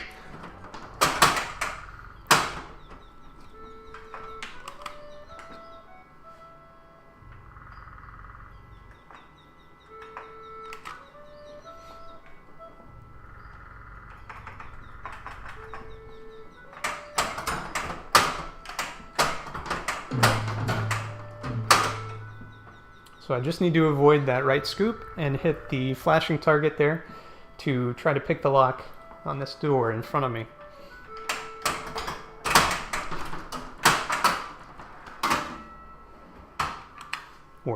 Die. Fail. Miserably. Alright.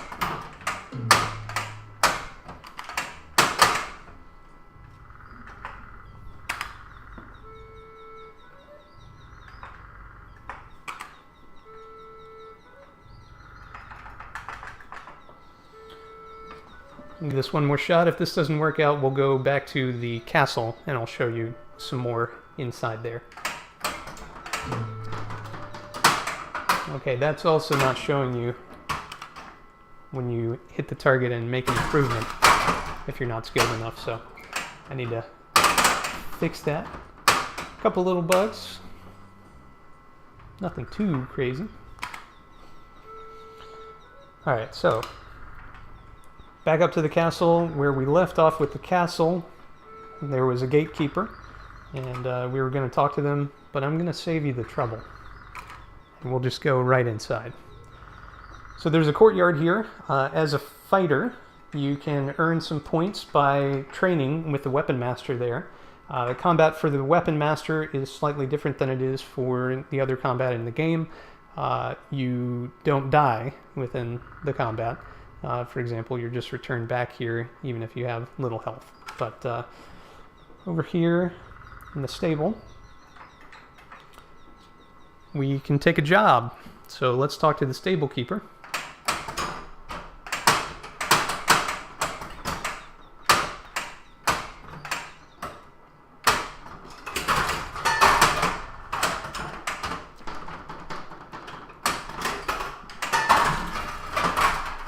I can use a strong young person to help clean out the stables. Cleaning up after the horses is a good way to build up your muscles. If you would like to take the job, come on in. Let's do it. Alright, so this puts us into a special pinball mode where you have to alternate between the left and right ramps. Those are not particularly easy shots, which I picked intentionally because this is very hard work, mucking out stables. And the more ramp shots that you make in an alternating fashion, the more money you earn. So we have 30 seconds. No pressure.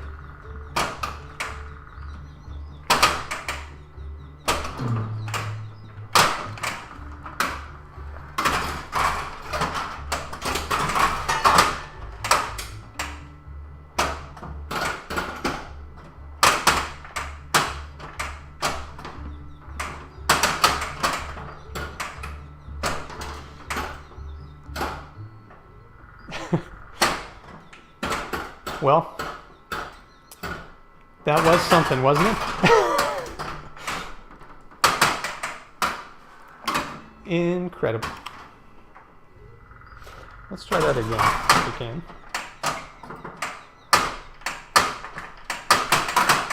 It won't allow me.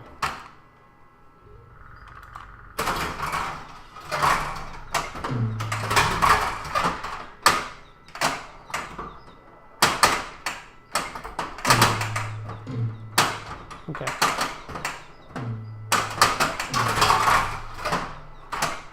I am a skilled teacher as well as a skilled fighter. However, the combat style I teach relies on the subtle alternation of strike and parry. As I observe that you have no skill in the use of parry, you will receive no benefit from my lessons. So if you're not a fighter, you can't train because you don't have the ability to parry, as is shown on the character sheet on the back glass. So let's see. There's a whole part of the game which is heading towards the end of the game, which I haven't shown yet, and several scenes which rely upon heavy skill, especially lockpicking. So let's ask. This is the castle of Baron Stefan von Spielberg. My lord sees no one since the loss of his son and daughter. Excellent. Well,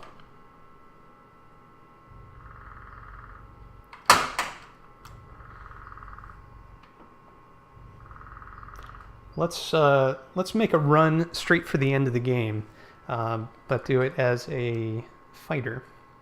That's the same coroutine related problem, which I described earlier on the scene with the meeps. I have a heavy function in there, and it's causing it to freak out. So.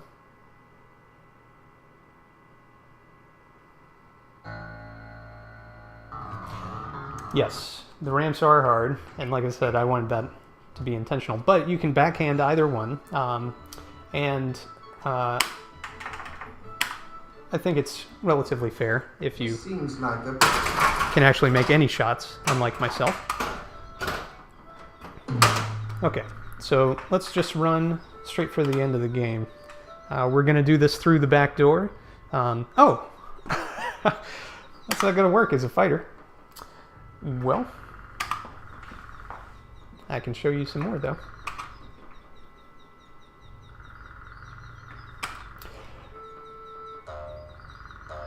It's the Antwerp.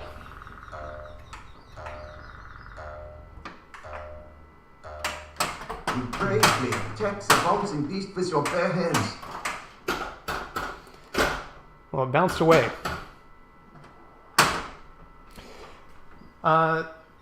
So the question was, what gave me the idea to make a pinball game based on Quest for Glory? I love Quest for Glory. I love pinball. And the P3, this modular pinball platform, has the ability to support profiles, so save games and restoring games. And I wanted to see if I could do it. Really, that informs a lot of my decisions as far as development go. So I'm going to try and rush the end of the game here. Let's see what happens. On this screen, there's some brigands watching me. Now I have to defeat several brigands in succession.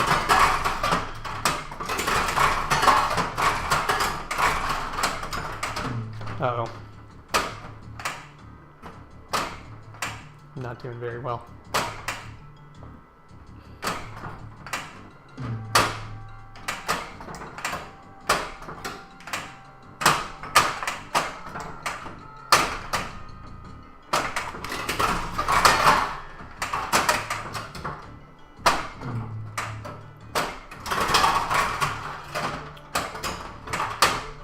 I believe we've spied another bug here. Because I noticed this brigand isn't attacking. And I'm not able to do any damage. Well.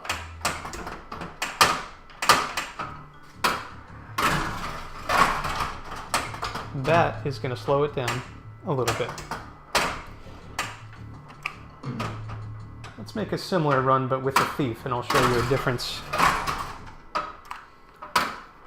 in approaching that. So, as a fighter, you can just kind of rush the brigand's fortress,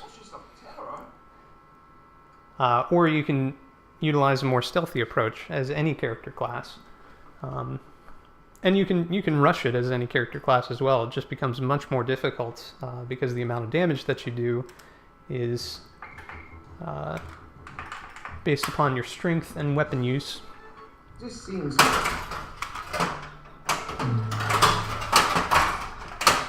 And the fighter has that in spades, the others not so much.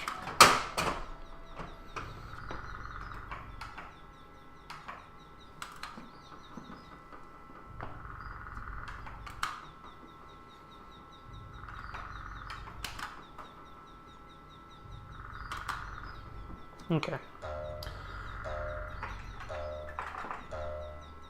So with the lockpick, I can try to pick this rock over here. The skill in lockpicking is insufficient to open a sardine can. This the key. The skill in lockpicking is insufficient to open a sardine can. This the key.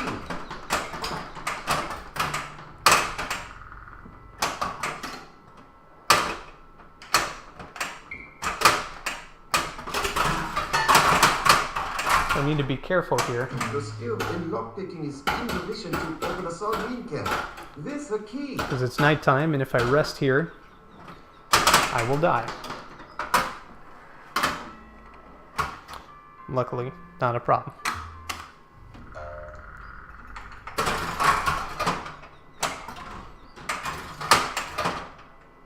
Your skill in lockpicking is insufficient to open a sardine can. This is a key. What is my skill in lockpicking? 16. Your skill in lockpicking is insufficient to open a sardine can. This a key. With a key? Alright, 20. Your skill in lockpicking is insufficient to open a sardine can. This a key. Your skill in lockpicking is insufficient to open a sardine can. This a key. Okay.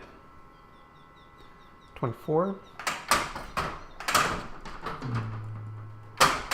This is a rather challenging lock. Your skill in lockpicking is insufficient to open a sardine can. This a key.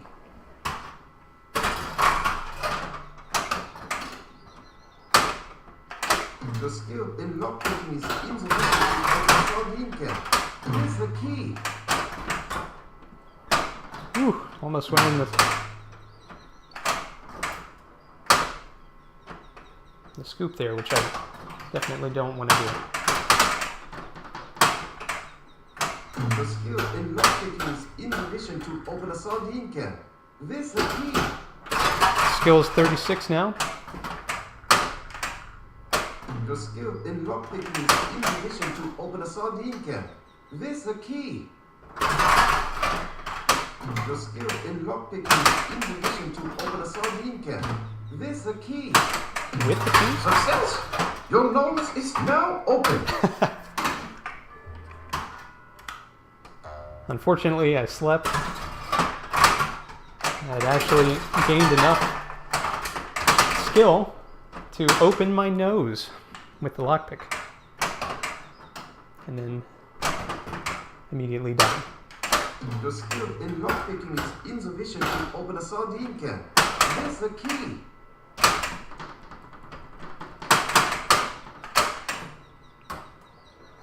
Your skill in lockpicking is insufficient to open a sardine can. This a key.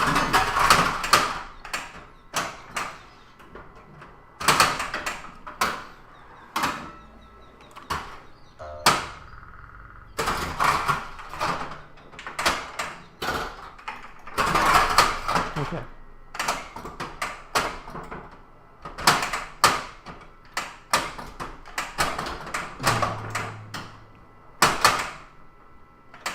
Your skill in lockpicking is insufficient to open a sardine can. This a key.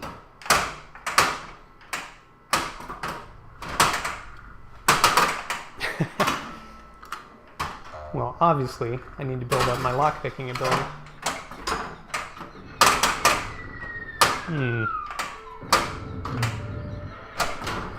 That doesn't seem good.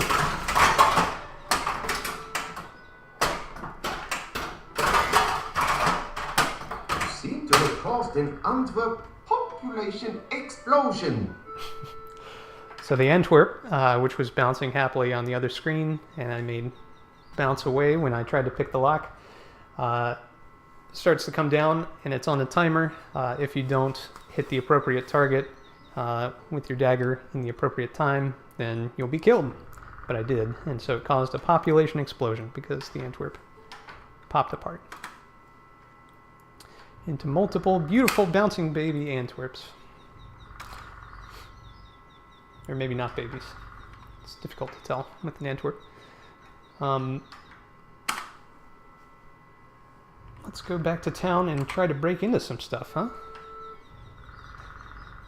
There are 2 different houses in town that you can break into.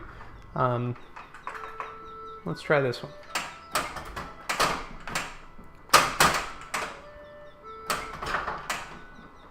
It's a little challenging because it's not giving any kind of feedback. Oh, back here.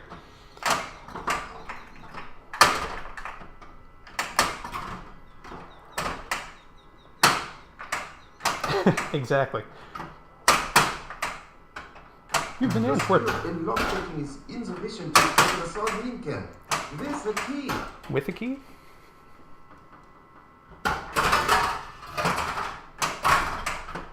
Your skill in lockpicking is insufficient to open a sardine can.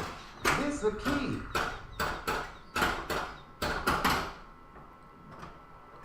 Your skill in lockpicking is insufficient to open a sardine can. This the key.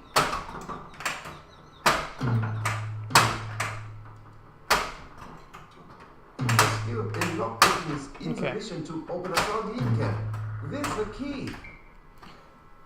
So let's see. Pick locks is at 49. That is pretty good. I should be able to break into some stuff in town. So let's go back home. Run.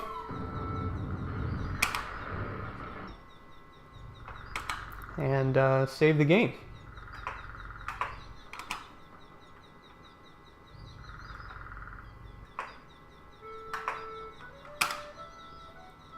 All right.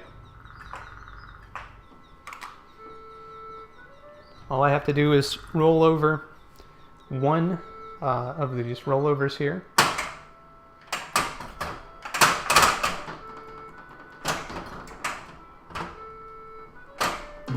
How hard could that be?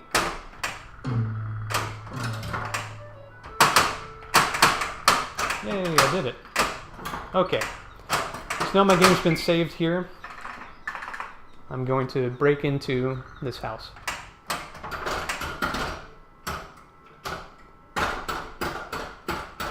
Oh, I should mention, every time you rest and save your game, your health, stamina, and magic points are restored.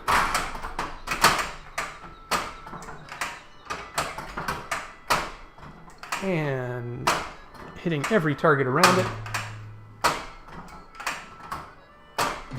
Success! Your nose is now... The smell of lavender and dust fills your nose as you walk in. This reminds you of a great outhouse you once visited. Okay. So, this being a house that you break into, you can steal a variety of things. But if you notice, there's a vicious attack cat over here. So let's try to calm the cat down with some food before we start actually stealing some stuff, huh?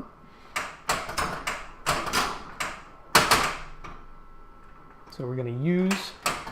The cat really likes being fed. You give it a leftover morsel.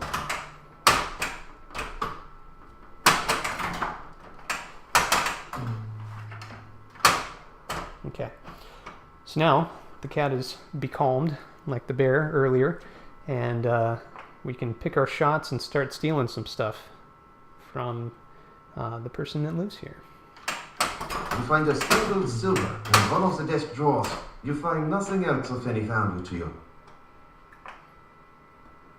Let's rummage in the couch. You find 3 silvers that have gotten caught in the cracks.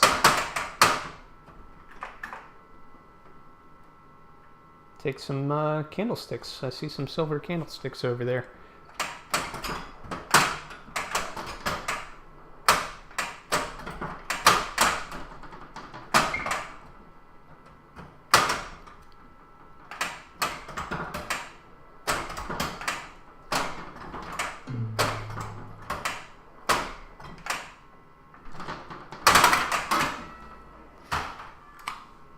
The smell of lavender and dust fills your nose as you walk in. This reminds you of a great outhouse you once visited.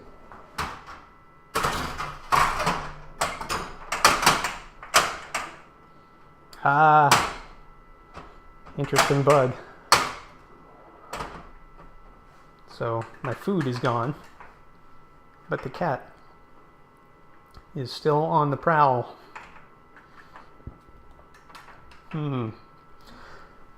Let's see if it allows me to take some stuff here.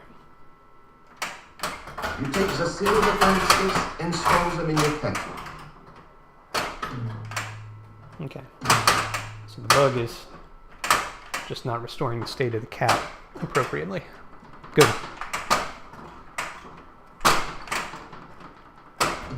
That could have been bad. Okay. If I can... Shall we rummage through some knitting? Let's do it. The string of purse seems to have fallen into the bag among the knitting. You take the purse, of course. The knitting you can do without. So now I have some different inventory items which I can use at the wonderful local Thieves Guild.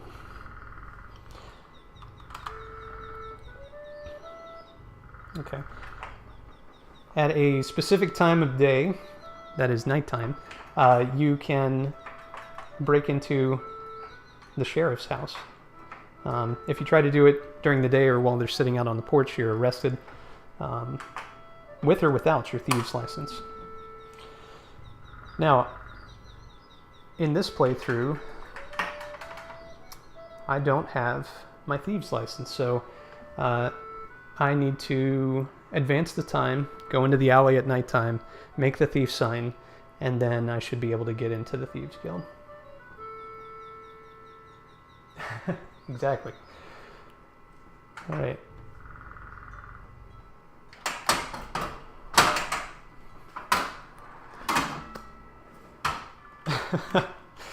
The smell of lavender and dust fills your nose as you walk in, and this reminds you of a great outhouse you once visited. It does. The smell of lavender and dust fills your nose as you walk in. This reminds you of a great outhouse you once visited.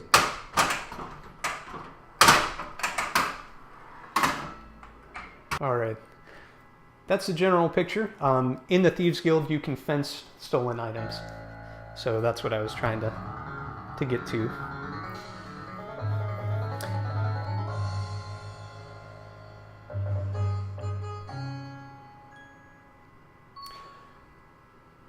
So that's the game.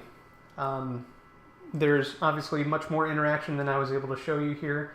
A couple of bugs, nothing too absolutely insane, but I was able to take you through each individual screen that was present in the main quest, except for the kind of end game and some completion of various quests. Cat stares at you menacingly. But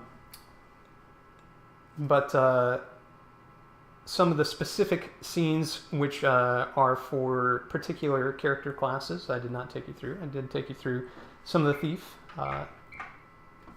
classes, and there are a couple of optional areas that you can get into which I didn't show you. So one of the cool things about the game is it has a maximum score for the basic scoring system. So you earn a maximum of 500 puzzle points. That is tracked via the Puzzle Masters high score table. There's also Heroes of Spielberg. Those are people who have completed the game.